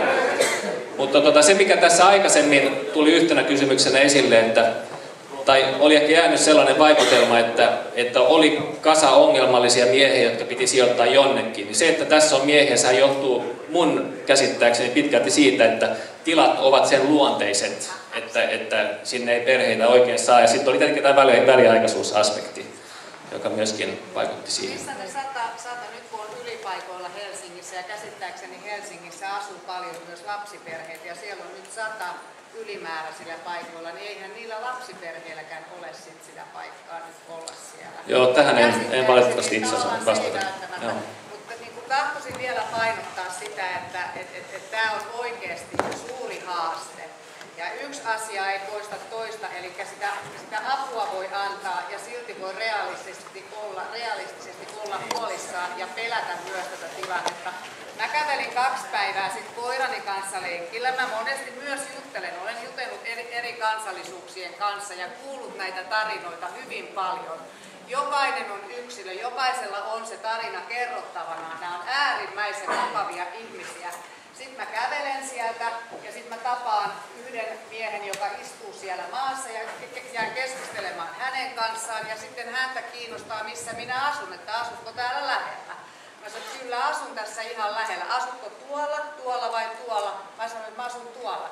Lähdin kävelemään siitä, niin hän huutaa mun perään, I will come to get you later.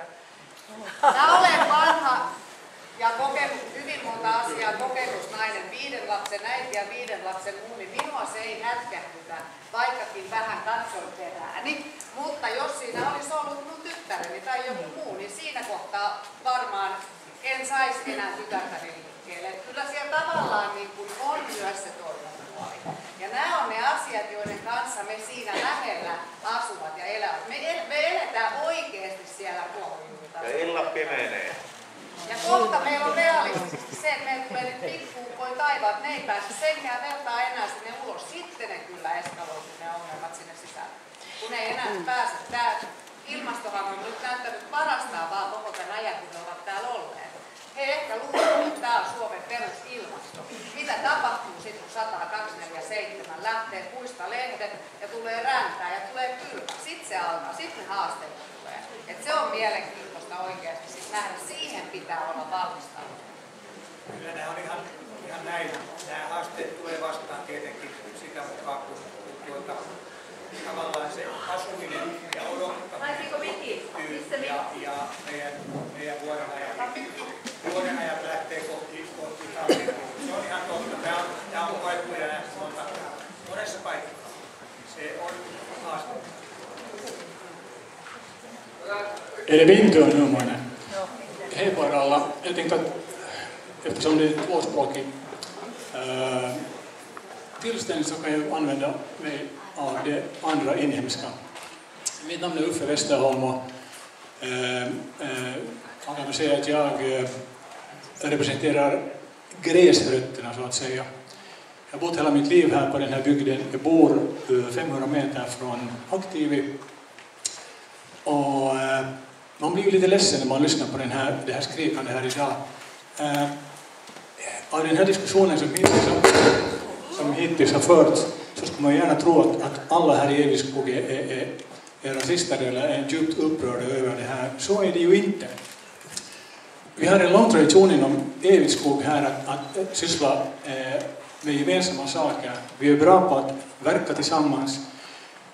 Talkoverksamheten har varit livlig, vi spelar revy här, vi har det trevligt tillsammans här. Jag tycker också att vi kunde också ha det trevligt med 300 gäster här.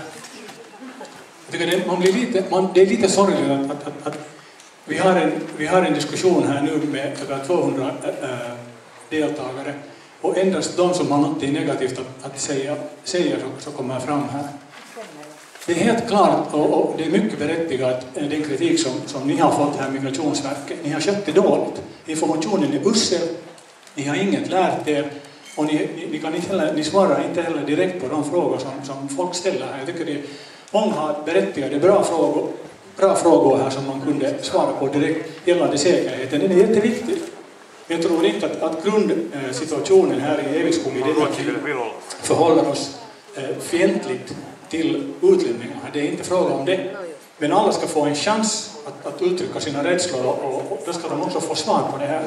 Och då vill man också att någonting ska hända. Man kan inte bara säga att okej, nu får nästa ordförande, nästa man någonting att säga. Jag tycker att den här frågan borde ha känts bättre av er helt enkelt. Se on ihan sama, että puhutaanko tätä asiaa suomeksi vai ruotsiksi, mutta tämä on teidän puolestanne huonosti hoidettu.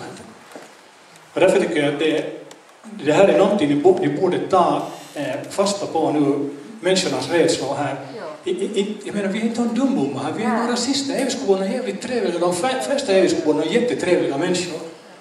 Och jag tycker det är synd också att vi har massmedia på plats här idag och det är helt en fel bild av liksom atmosfären i byn. Inte den, så här är den det. Så att ta fram kontaktpersoner, ta fram telefonnummer, via massmedia informera hur vi kan komma i kontakt med de som bor där och vad vi som bor nära kan medverka och bidra till. Jag har såväl gått halvkilometer från Aktivi. Jag har fortfarande lider olåst utan lås. Vi har fortfarande cyklarna olåsta utan lås och de har inte ännu försvunnit. Det är inte så hemskt stor panik. Men shit happens. Det vet man också, det är alla som har bott här länge. Varenda en äkta Eviskog kan åtminstone berätta 5 historier när hästen har kört i fyllan omkring här. Det är verkligt farligt, vet ni. Då är det inte bara kvinnor och flickor och damer som är i fara, utan då är mommo och muffa och katten och hunden och gamla farfar i fara. Och det här är allt sånt här som jag tycker att ta med det här i ert planeringsarbete här i framtiden nu, så vi slipper sådana här diskussioner. Och den kritik ni har fått här i dagens läge, så är den helt okej. Den besvarar den och går vidare. Jag tror inte vi behöver ha en sån här diskussion här en gång till. Jag hoppas åtminstone att vi inte behöver hålla det. Det är inte så hemskt som det verkar. Tack.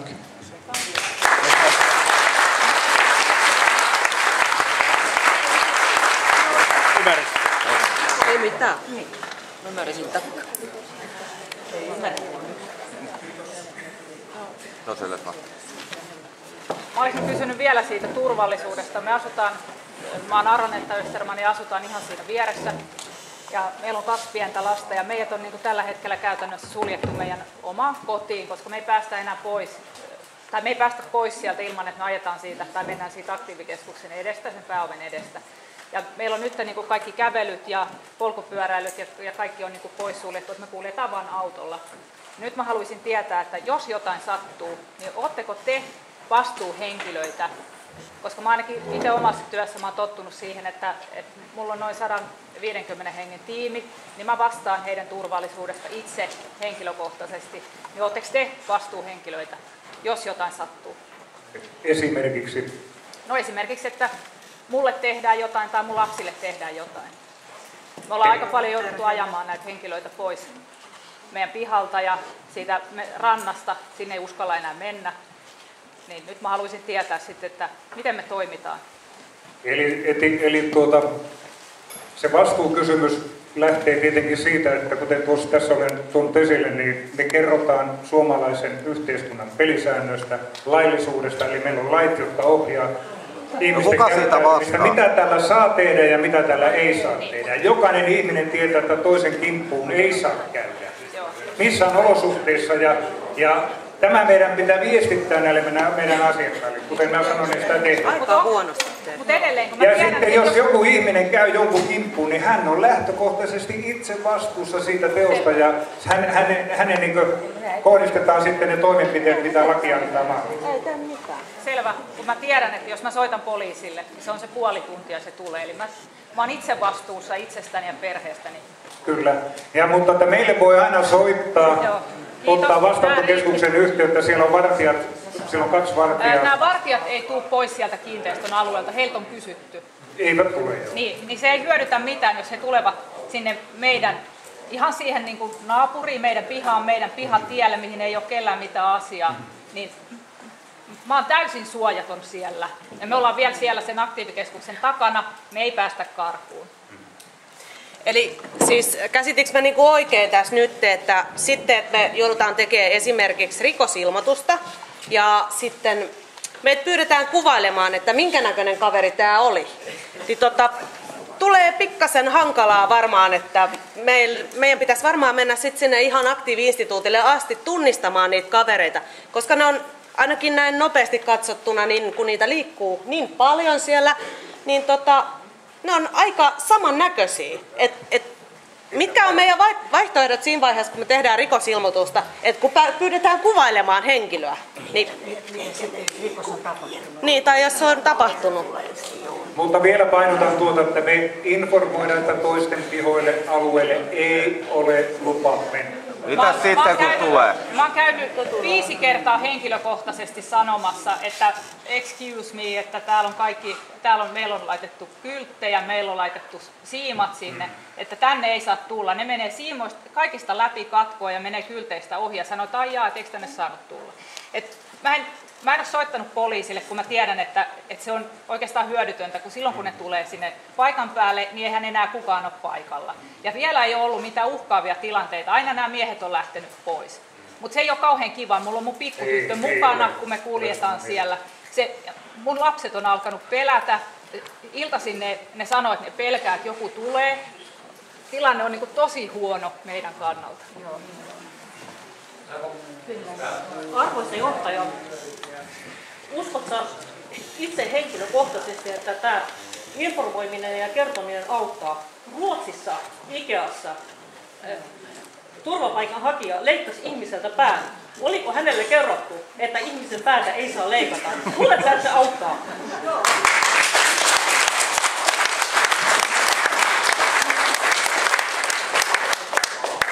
Meissä kaikissa ihmisissä on henkilöitä, jotka eivät hallitse itseään. Ei ole kyse pelkästään turvapaikanhakijoista, jotka käyttäytyy leikkaa toisen päähän. Meillä on häiriintyneitä sairaita ihmisiä yhteiskunnassa eri syistä, jotka voi tehdä arvaamattomia tekoja milloin tahansa. Uskon, että ruotsalaisessa vastaanottokeskuksessa on tuotu samalla lailla infot henkilöille. Miksi ihminen tekee sellaisia tekoja, niin se on äärimmäisen valitettava ja ikävä, eikä sitä voi ymmärtää eikä selittää. Mutta vastuu on aina tietenkin sen tekijä. Joo, eli mä oon Matti Laurila ja tässä kunnanhallituksen kantaa ja on kokoomuksesta ja uskallan sanoa, että kokoomuksen ryhmä on sitä mieltä, että niin kuin Sauli Niinistön sana on todennut, että rajat tulevat vastaan tämmöisiä turvapaikkakeskuksia perustetaan. Tulemme olemaan sitä kysyntää vastaan.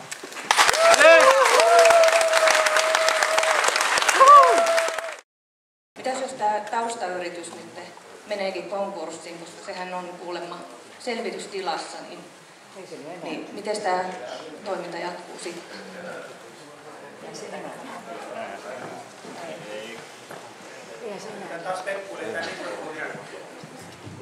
Se jostain josta mun kädessä tekee tepposia. Nyt ei ilmeisesti täällä ole yrityksen edustajia ketään paikalla, en ainakaan tuossa alussa nähnyt. Ei ole, okei. Okay. Eli en tietenkään voi puhua yrityksen asioista mitään. Se, että meillä on tämä sopimus nyt olemassa ja me lähdetään siitä, että sitä sopimusta yrittäjä noudattaa. Siellä paljon tuli esiin näitä kiinteistöön liittyviä ongelmia, jäteveden puhdistukseen liittyviä ongelmia. Niissä on nyt viranomaiset kaikki tutkiskelleet ja niissä on prosessit menossa. Ne toki heti vaikuttavat siihen, että edes aletaan puhumaan mistään jatkoista, jos niissä tulee ongelmia vastaan tai niitä ei pystytä ratkaisemaan. Me tiedettiin siinä alkuvaiheessa tiettyjä näitä ongelmia, mitä tähän yritykseen liittyi, mutta tässä tilanteessa, missä me oltiin, niin tämä sopimus joka tapauksessa tehtiin, kun luotettiin siihen, että nämä palvelut, mitä me haluttiin, niin kuitenkin sieltä sitten pystytään tuottamaan. Nyt sitten tietenkin tästä sanotaan tämän määräajan kuluessa nämä esiin nousseet muut ongelmat, mitkä ehkä liittyy siihen kiinteistöön enemmänkin. Mä en osaa sanoa enempää sen yhtiön tilanteesta eikä siitä, että missä siinä mennään. Niin ne tietenkin täytyy selvittää loppuun asti ennen kuin me lähdetään mitään keskustelemaan sitten mahdollisista jatkoista ja sitten tietysti tämä mainittu kuntakuvio. Olisi ollut toivottavaa, että täällä olisi ollut myöskin palveluntuottajan edustaja, joka olisi voinut tarkemmin tätä asiaa selittää. Minkä arvoinen tämä sopimus on, minkä te olette tehneet kyseinen kiinteistön? Mikä arvoinen? Se on meille hyvin tärkeä sopimus, koska me ollaan saatu nyt ne tarpeet siitä, mitä me on pyydetty.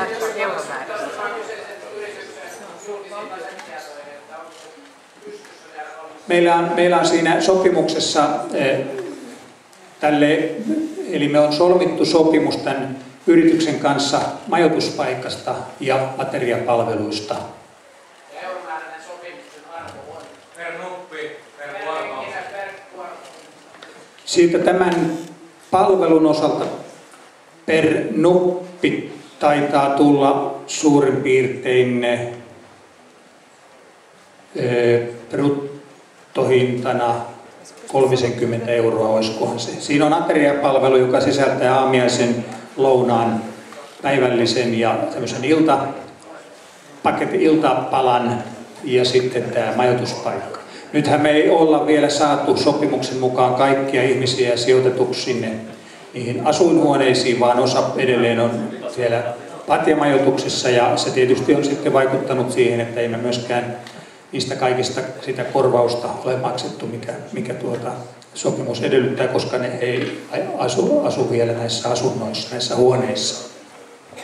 Vielä jatketaan taloudellisesta asiasta. Kyseisen yrityksen on verohallinnon tulosta tuossa kohtuullisen merkittävä summa, niin eikö julkishallinnon päätöksiä aina kuulu, että yrityksen vastuut on kunnossa ja tarvitaan ne asiat hoidettua? Kyllä, ne asiat kyllä tarkistetaan. Tässä tilanteessa ne jäi tietyllä tavalla kokonaisuutena tsekkaamatta. Niin kuin sanoin, tiettyjä asioita meillä oli tiedossa, mutta ei kaikkia. Mutta tämä asia on selvitetty ja se on järjestyksessä ja nämä vero tavallaan velat, niin ne on hoidossa. Mutta ne on enemmän nyt tämän yhtiön asioita, niin en mä halua tietenkään mennä niihin sen pidemmälle. Julkishallinnon hankinta kuitenkin edellyttää, että yrityksellä on asiat kunnossa, kun sopimus tehdään. Onko tässä rikottu nyt sitten hankintalainsäädäntöä? Tässähän ei nyt hankintalainsäädäntöön ollut mahdollisuuksia tai menettelyihin sen johdosta, että tämä piti tehdä nopeasti. Tämä oli suora hankinta tämän kiireellisyyden takia.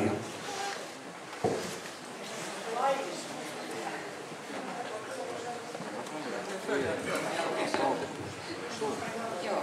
Sitten semmoinen kysymys, että tutkitaanko nämä turvapaikanhakijat tarttuvien tautien varalta, että esimerkiksi tuhkarokko, kurkkumätä, polio, tuberkuloosi pääse leviämään? Nyt ei taida terveydenhoitajaa täällä olla paikalla, mutta kaikki turvapaikanhakijat käyvät läpi tämmöisen alkuterveystarkastuksen, johon kuuluu tietyt tämmöiset terveydentilatsekkaukset. Tietysti se yleinen terveydentila, sitten on tietyt laboratoriokokeet, röntgenkuvaukset ja näin. Ja nämä on käynnistynyt täälläkin. Meillä on tässä terveyspalvelun tuottajana Aava lääkärikeskus ja sinne nämä ihmiset menee käsittääkseni kaikki sitten tutkimuksiin. Että tämmöinen alkuterveystarkastuspaketti tehdään kaikille turvapaikanhakijoille. Onko se tehty vai tehdäänkö sitä tälleen? Tehdään koko ajan nyt. Eli sitä ei ole tehty kaikille maahan? Ei vielä kaikille ole tehty, koska hehän on tulleet vasta maahan ja sitten täältä käsin niitä tehdään koko aika. Eli se on yksi asia varmasti, mikä johtaa tähän liikenteeseen tuossa tiellä, että näitä ihmisiä kuljetetaan tuonne Espoon Aavan palvelupisteeseen. Kävellenkö ne menee siellä vai? Anteeksi? Kävellenkö ne siellä menee? Ei vaan kuljetetaan. Et kun tässä oli maininta, että autoja liikkuu ja liikennettä paljon, niin tämä on varmaan yksi syy siihen, että sitä on sitä liikennettä tänne, että näitä kuljetuksia on paljon sitten tuonne ulospäin. Miten paikallisille pelastusviranomaisille ja muille tartuntatauti vastuuhenkilöille on informoitu näistä, että jos siellä nyt sattuu olemaan tuberkuloosia, niin miten paikallinen sairaanhoito pystyy varautumaan tähän? Onko siitä kerrottu yhtään mitään? Se on meidän terveydenhuollon asia tuolla yksikössä. Terveydenhoitaja hoitaa sitä puolta, ei siinä ole sen merkillisempää.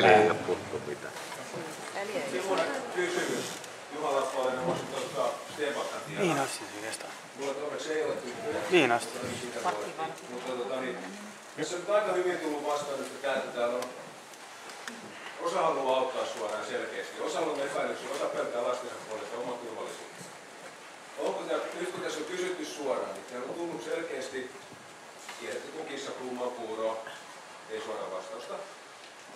Onko tässä mahdollista saada jonkinlainen riskianalyysi, selvitys, mitä lieveilmiöitä tämmöisessä tapauksessa on tullut yleensä vastaan, mitä niihin pitää suhtautua, mitä pitää tehdä, mitä on odotettavissa.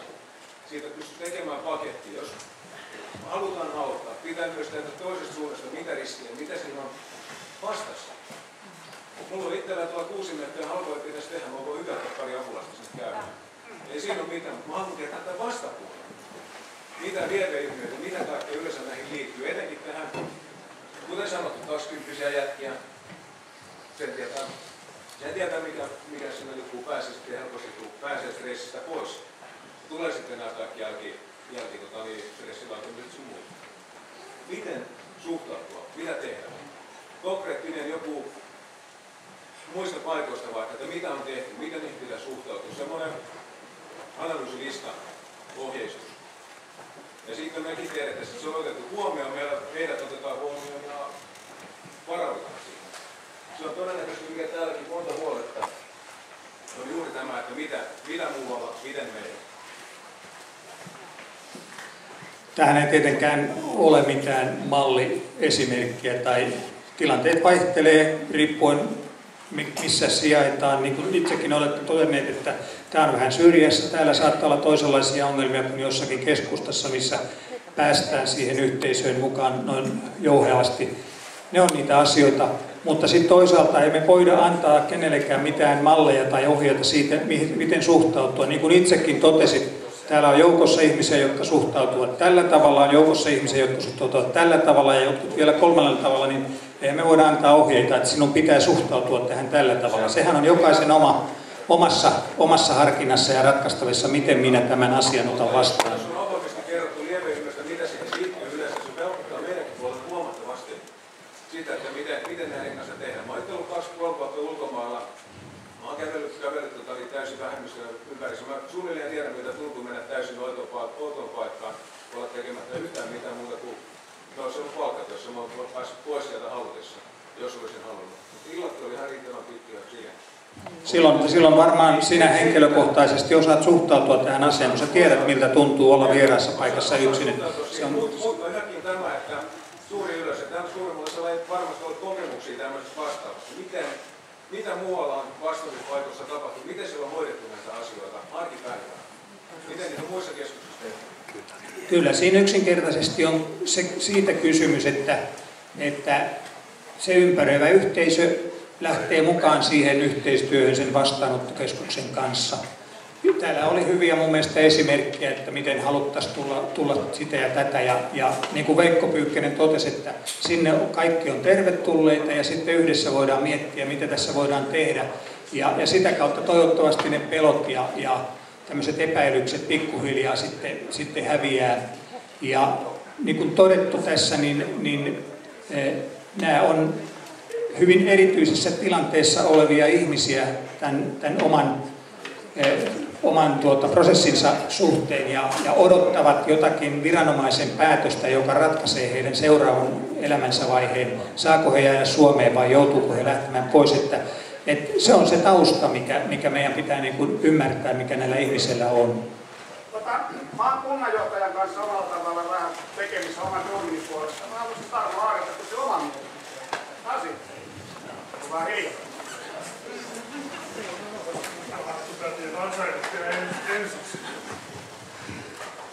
Tämä on tietysti sellainen asia, tai sama vastaus, minkä olen antanut asiasta minulta kysyneille. Eli tämä on asia, joka jakaa ihmisiä, josta monella on niin kuin etukäteen jo valmis mielipide, mitä mieltä asiasta ollaan. Ja ollaan niin kuin taipuvaisempia ottamaan vastaan sitä informaatiota, joka tukee sitä omaa mielipidettä. Tietysti tilanne poikkeaa täällä sikäli, että täällä on konkreettisesti lähellä se vastaanottokeskus, joka niin kuin nyt tänä iltana kuulun perusteella ihan aidosti koetaan niin kuin uhaksi, joko oletuksi tai todelliseksi uhaksi siitä, että se tuottaa niin kuin epätietoisuutta ja tai turvattomuutta ympäristölle. Ja se on tietysti sellainen asia, joka täytyy sitten, oli se todellista tai oletettua uhkaa, niin se täytyy saada mahdollisimman alas, koska ei voida elää tilanteessa kukaan, ei tietysti turvapaikanhakija, mutta ei tietysti paikalliset asukkaatkaan, että täytyy pelossa elää. Mutta mä uskoisin, että tämä tilaisuus yhtenä esimerkkinä on niin kuin hälventämässä niitä epäluuloja ja varmasti myöskin tämä tieto menee nyt henkilökunnan kautta turvapaikkakeskuksen tai vastaanottokeskuksen asukkaille, että kylä ihan aidosti on huolissaan siitä, että miten he teihin suhtautuvat ja käyttäytykää myös sen mukaisesti. Ja täytyy tietysti uskoa se, että kyllä Suomessa ovat Suomen lait voimassa ja heihin kohdistetaan sitten samanlaisia sanktioita, jos se siihen antaa aihetta. Mutta kyllä mä oletan, että vastaanottokeskus ja maahanmuuttovirasto ovat näitä asioita käsitelleet muuallakin kuin täällä ja osaavat niin hyvin kuin mahdollista nämä asiat huomioida. Ja täytyy myöskin muistaa, että nyt tämä tilanne on väliaikainen tässä suhteessa ja varmasti näitä asioita pohditaan niin kunnan näkökulmasta sitten sekä etujen että haittojen näkökulmasta ja sitten tehdään mahdollisia päätöksiä, mutta ymmärrystä löytyy myöskin maahanmuuttovirastolle, että he ovat joutuneet tämän päätöksen tekemään hyvin nopeassa aikataulussa ja tässä tilanteessa, jossa miettimis- ja harkinta-aika on ollut todella vähän, niin tämä on ilmeisesti sitten ollut ratkaisu, joka on nyt tähän löytynyt, mutta uskoisin, että tämä olkoon sitten ensimmäinen steppi siinä tässä tiedonvaihdossa ja tässä miten mä sanoisin, epätietoisuuden hälventämisessä, mikä tämä asia ympärillä on. En tämän hienommin osaa tähän asiaan vastata.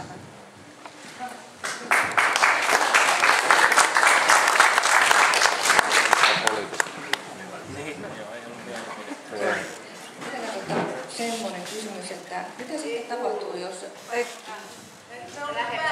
Anteeksi. Joo, eli mitä sitten tapahtuu, jos tämmöinen turvapaikanhakija saa tämmöisen karkotuspäätöksen?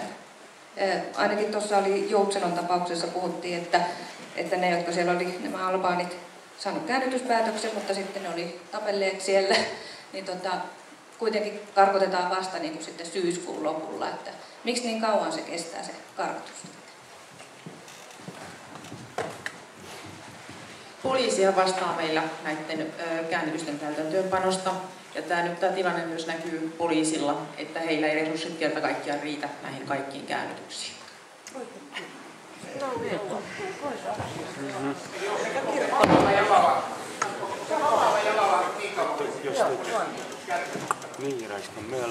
Jos puhutaan vielä tästä Joutsenon tapauksesta, niin en osaa sanoa tästä yksittäisestä tapauksesta, mutta siellä Joutsenossa on myös säilö, että mahdollisesti ei. Sen verran, että kun tähän yksittäiseen tapaukseen, niin Joutsenon tilannehan oli semmoinen, että siellä tuli asukkaiden kesken tämä kärhämä ja siinä tehtiin ratkaisu, että tämä toinen osapuoli siirrettiin toiseen vastaanottokeskukseen ja sitten olisi hajautettu myöskin tätä toista, kun se oli isompi joukko, mutta tämän meidän tilanahtauden vuoksi ei voitu tehdä siirtoja tämän toisen joukon osalta. Siis eihän se, että ne tappeli, niin ei ollut mikään vangitsemisperuste. Se on poliisiasia ja siitä on tehty rikosilmoitus niin kuin tappelusta yleensä tehdään, jos siinä ihmisiä vahingoitetaan. Siellä nämä epäilyt nyt odottavat sitä käännytystä, jonka poliisi tekee jossakin vaiheessa ja sitten lähdetään pois maasta ja todennäköisesti siihen tulee tämmöinen Schengen-alueen kielto, tai en tiedä tapauksesta tarkemmin mahdollisesti, että heillä tulee määräaika, että he eivät voi tulla Schengen-alueelle lainkaan takaisin. Minkä takia täällä Suomessa sitten otetaan näitä pakolaisia vaan tämän Schengenin takia, kun ei meillä kerta kaikkiaan ole resursseja, poliisillakaan ei ole resursseja enää tarpeeksi. Mikä tämä on tämä koko Suomen politiikka on ihan siis jostain syvältä?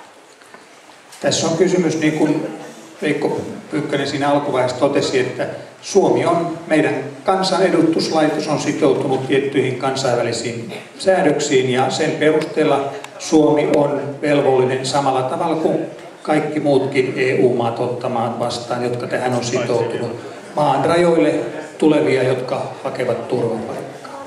Tyhjästä on vaan perkeleen paha tyhjistä. Mitä sitten kun kirstupohja näkyy? Mitä sitten? Toivottavasti semmoista tilannetta ei tule, että kirstupohja näkyy. Me ollaan onneksi aika äveriäs kansakunta. Et tietenkään toivotaan niin, että tämmöiseen, sanoisiko meidän muutamaan Etelä-Euroopan maahan kohdistuneisiin tilanteisiin ei jouduttaisi.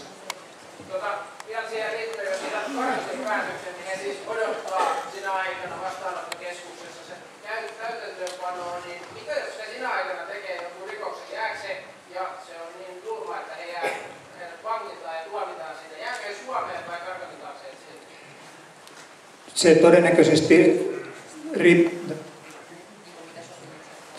se riippuu näistä sopimuksista nimenomaan, että siinä voi olla joko tai, mutta joka tapauksessa jos jää Suomeen kärsimään rangaistusta, niin sen rangaistuksen jälkeen todennäköisesti karkotetaan. Mutta on myös mahdollista, että menee kärsimään rangaistusta sinne toiseen maahan.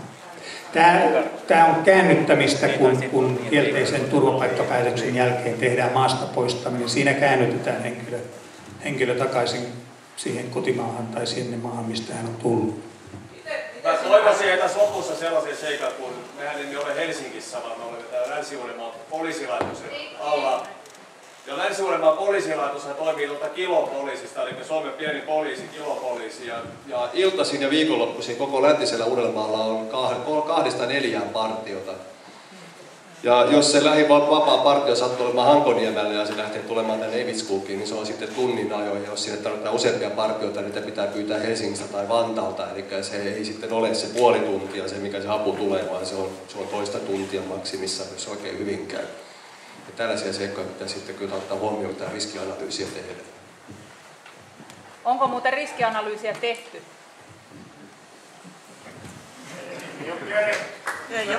Riskianalyysiä mistä asiasta? Tästä, että tämä keskus on sijoitettu tänne, tai tämä turvapaikanhakijoiden keskus, niin että se on täällä, niin onko siitä tehty riskiarvio? Sehän pitäisi automaattisesti tehdä etukäteen. Riskiarvio että mitä se aiheuttaa? vai Tietysti. riskiarvio näistä ihmisistä vai? Ihmisistä, rakennuksesta, ympäristöstä. Eikö ole tapana tehdä riskien arviota? Siis rakennuksen riskit on tiedossa, mitä siellä on, ja ne viranomaiset antaa meille siihen sitten ne raamit, missä puitteissa me siinä voidaan toimia. Eli asiakkaista. Eli ei ole tehty. Siis kokonaisvaltaisesti ei ole tehty mitään. Selvä, ei. kiitos. Okay. Tehdäänkö sellainen kokonaisvaltainen riskianalyysi? Ei tarvi enää. Se on nähty jo. Turvallisuusasiat on otettu kyllä huomioon, mutta ei ole tehty kokonaisvaltaista riskiarviota. Voisi sanoa missään vastaanottokeskuksessa tähän mennessä. Miksi? Se on nähty jo. No, se on tehty. Ja näitä kyläläisten kysymyksiä, mitä on tullut, että oikeastaan suurin osa käyty läpi. Mulla on yksi kysymys enää, eli mitä sitten tapahtuu, jos se hakija saa pakolaistatuksen tai sitten oleskeluluvan? Järjestääkö Kirkkonummen kunta sitten asunnon vai saavatko nämä pakolaiset valita sitten asunpaikkaansa itse ja hakea asuntoa haluamastaan kunnasta? Kun oleskelulupa saadaan ja tarkoittaa sitä, että siis saa jäädä maahan, niin tällä hetkellä tilanne on pääosin niin, että jos tämä henkilöllä itsellään on niin kuin näköpiirissä esimerkiksi vaikka sukulaisia jossakin kunnassa ja hän haluaa sinne, niin silloin pyritään se sijoitus tekemään sinne kuntaan. Tässä edellytetään tämän ihmisen omaa vahvaa aktiviteettia. Vastaanottokeskus voi auttaa sitten siinä asiassa, mutta vastaanottokeskus ei lähde suoraan mitään asuntoja mistään hankkimaan. Toinen tie on sitten niin, että meillä on ELY-keskuksella eli alueellisten valtioviranomaisilla on sopimuksia kuntien kanssa vastaanottopaikoista. Niitä saatetaan joissakin tilanteissa käyttää turvapaikanhakijan prosessin kautta oleskeluluvan saaneiden hyväksi. Nimenomaan jos on kysymys jostain erityisryhmistä, jotka tarvitsevat esimerkiksi jotain erityispalveluja, vaikka jonkun sairauden tai muun johdosta, jolloin tietenkin täytyy olla semmoinen kunta, mikä pystyy ne tuottamaan. Ja sitten yksin olevien alaikäisten lasten osalta myöskin ELY-keskuksilla on niitä kuntapaikkoja sovittu etukäteen kuntien kanssa, joihin pyritään sitten nämä yksin olevat alaikäiset lapset sijoittamaan. Tänne Evitskogiin ei välttämättä, jos ollaan siinä tilanteessa, että täällä saadaan päätöksiä ja vielä asutaan, niin jos joku haluaa, on ystävystynyt täällä ja löytää paikan täältä, niin eihän kukaan voi sitä estää tänne jäämästä asumaan, mutta ei vastaanottokeskus mitenkään siinä toimi aktiivisesti, että tänne sitten jäätäisiin tai johonkin muuhun kuntaan, vaan se on ihan sitten tämän asianomaisen henkilön aktiivisuudesta kiinni.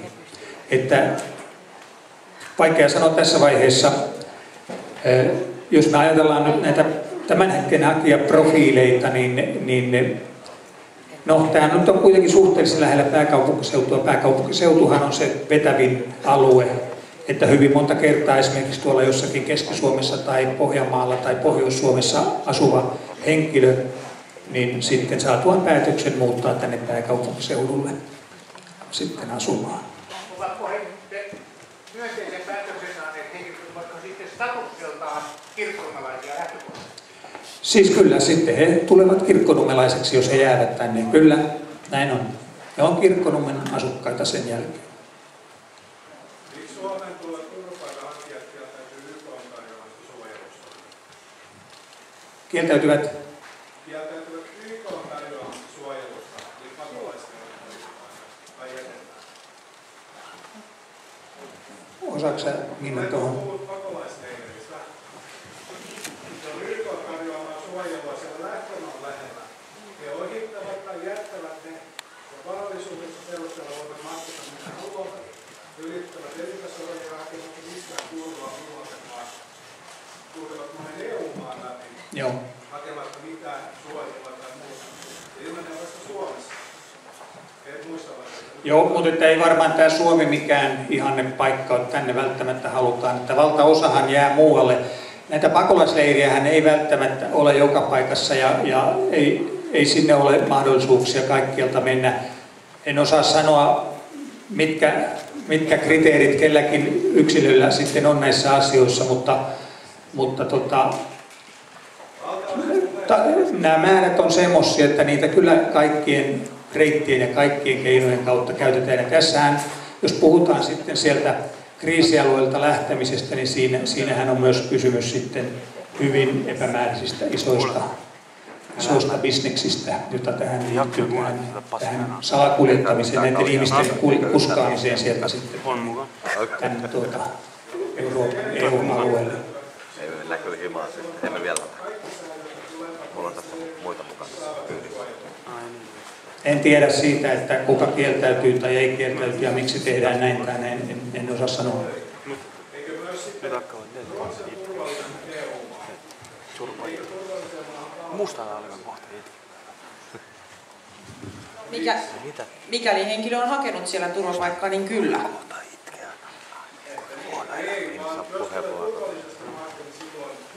tulee turvallisesta maasta ja silloin voidaan palata. EU:ssa on muun muassa bulgarialaiset tulee turvallisesta EU-maasta ja sitten eivät rakentaa turvapaikkaa. Siis Suomessa lainsäädäntö on sellainen, että ne käsitellään, mutta ne käsitellään nopeutetusti ja siis Bulgaria on turvallinen alkuperämaa, kyllä. Aallon toimisto silloin aikoinaan harkitsi, että Neuvostoliitto julistetaan turvalliseksi maaksi, jolloin somaleita ei tule tänne. Onko se sitten muuttunut tämä lainsäädäntö vai missä on muuttunut? Kyllä se varmaan on muuttunut sen jälkeen lainsäädäntö, mutta nämä on sellaisia lainsäädännöllisiä asioita, että me ei tässä pystytä näihin antaa vastauksia.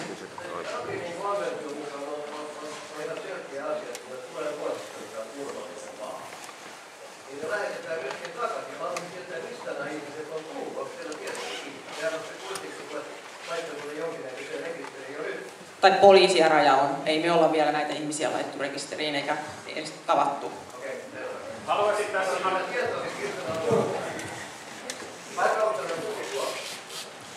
No tietenkin se, että he kertoo jonkun tarinan, mutta tietenkin sen todentaminen on aika vaikeaa.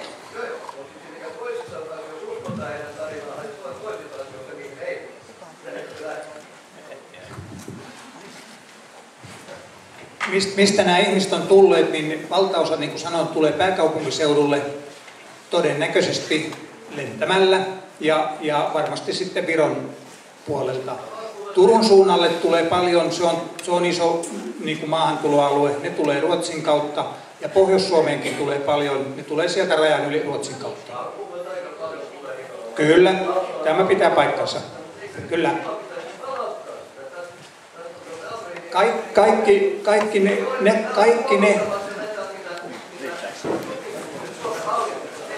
Kaikki ne palautetaan, jotka ovat hakeneet jossakin muussa EU-maassa turvapaikkaa, niin ne palautetaan sinne EU-maahan.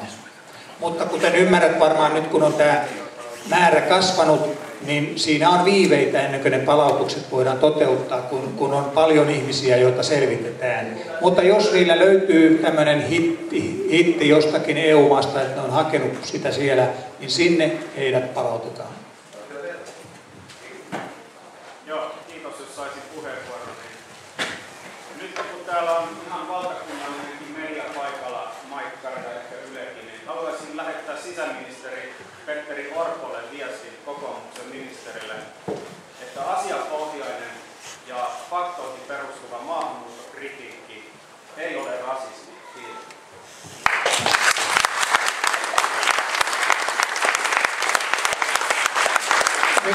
Nyt mä katson kelloa.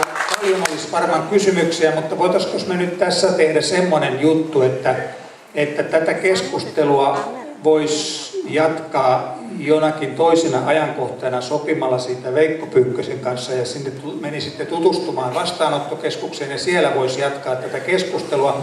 Sitten mä vielä kysyn teiltä, vaikka nyt on 2 tuntia tässä oltu, että jaksatteko olla vielä, jos me kuitenkin annettaisiin meidän turvapaikanhakijoille, jotka tuolla ovat kärsivällisesti seisoneet, niin pienet puheenvuorot, jos he haluavat käyttää puheenvuoron. Mutta mä kysyn teiltä, haluatteko sitä, että me emme mitenkään halua sitä tyrkyttää. Nostaskos kaikki, jotka haluaa käden ylös, mä tiedän, että onko se kuinka... No varmasti tässä on enemmistö haluamassa, niin jos mä voin pyytää, jos Hanna ystävällisesti pyytää. Onko tulkkia paikalla?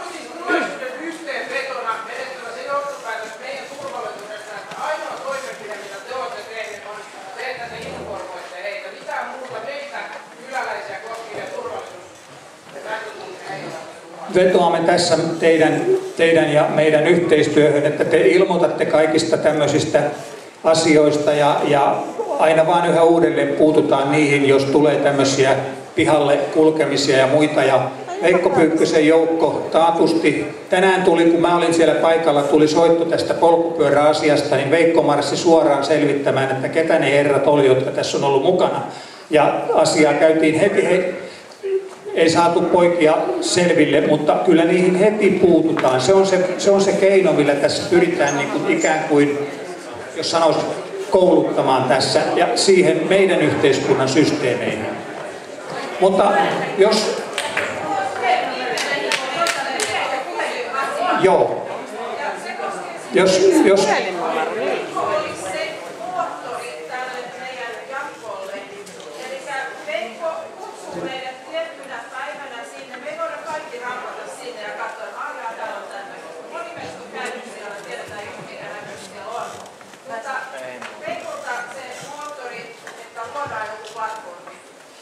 Hyvä ehdotus, hyvä ehdotus. Okei.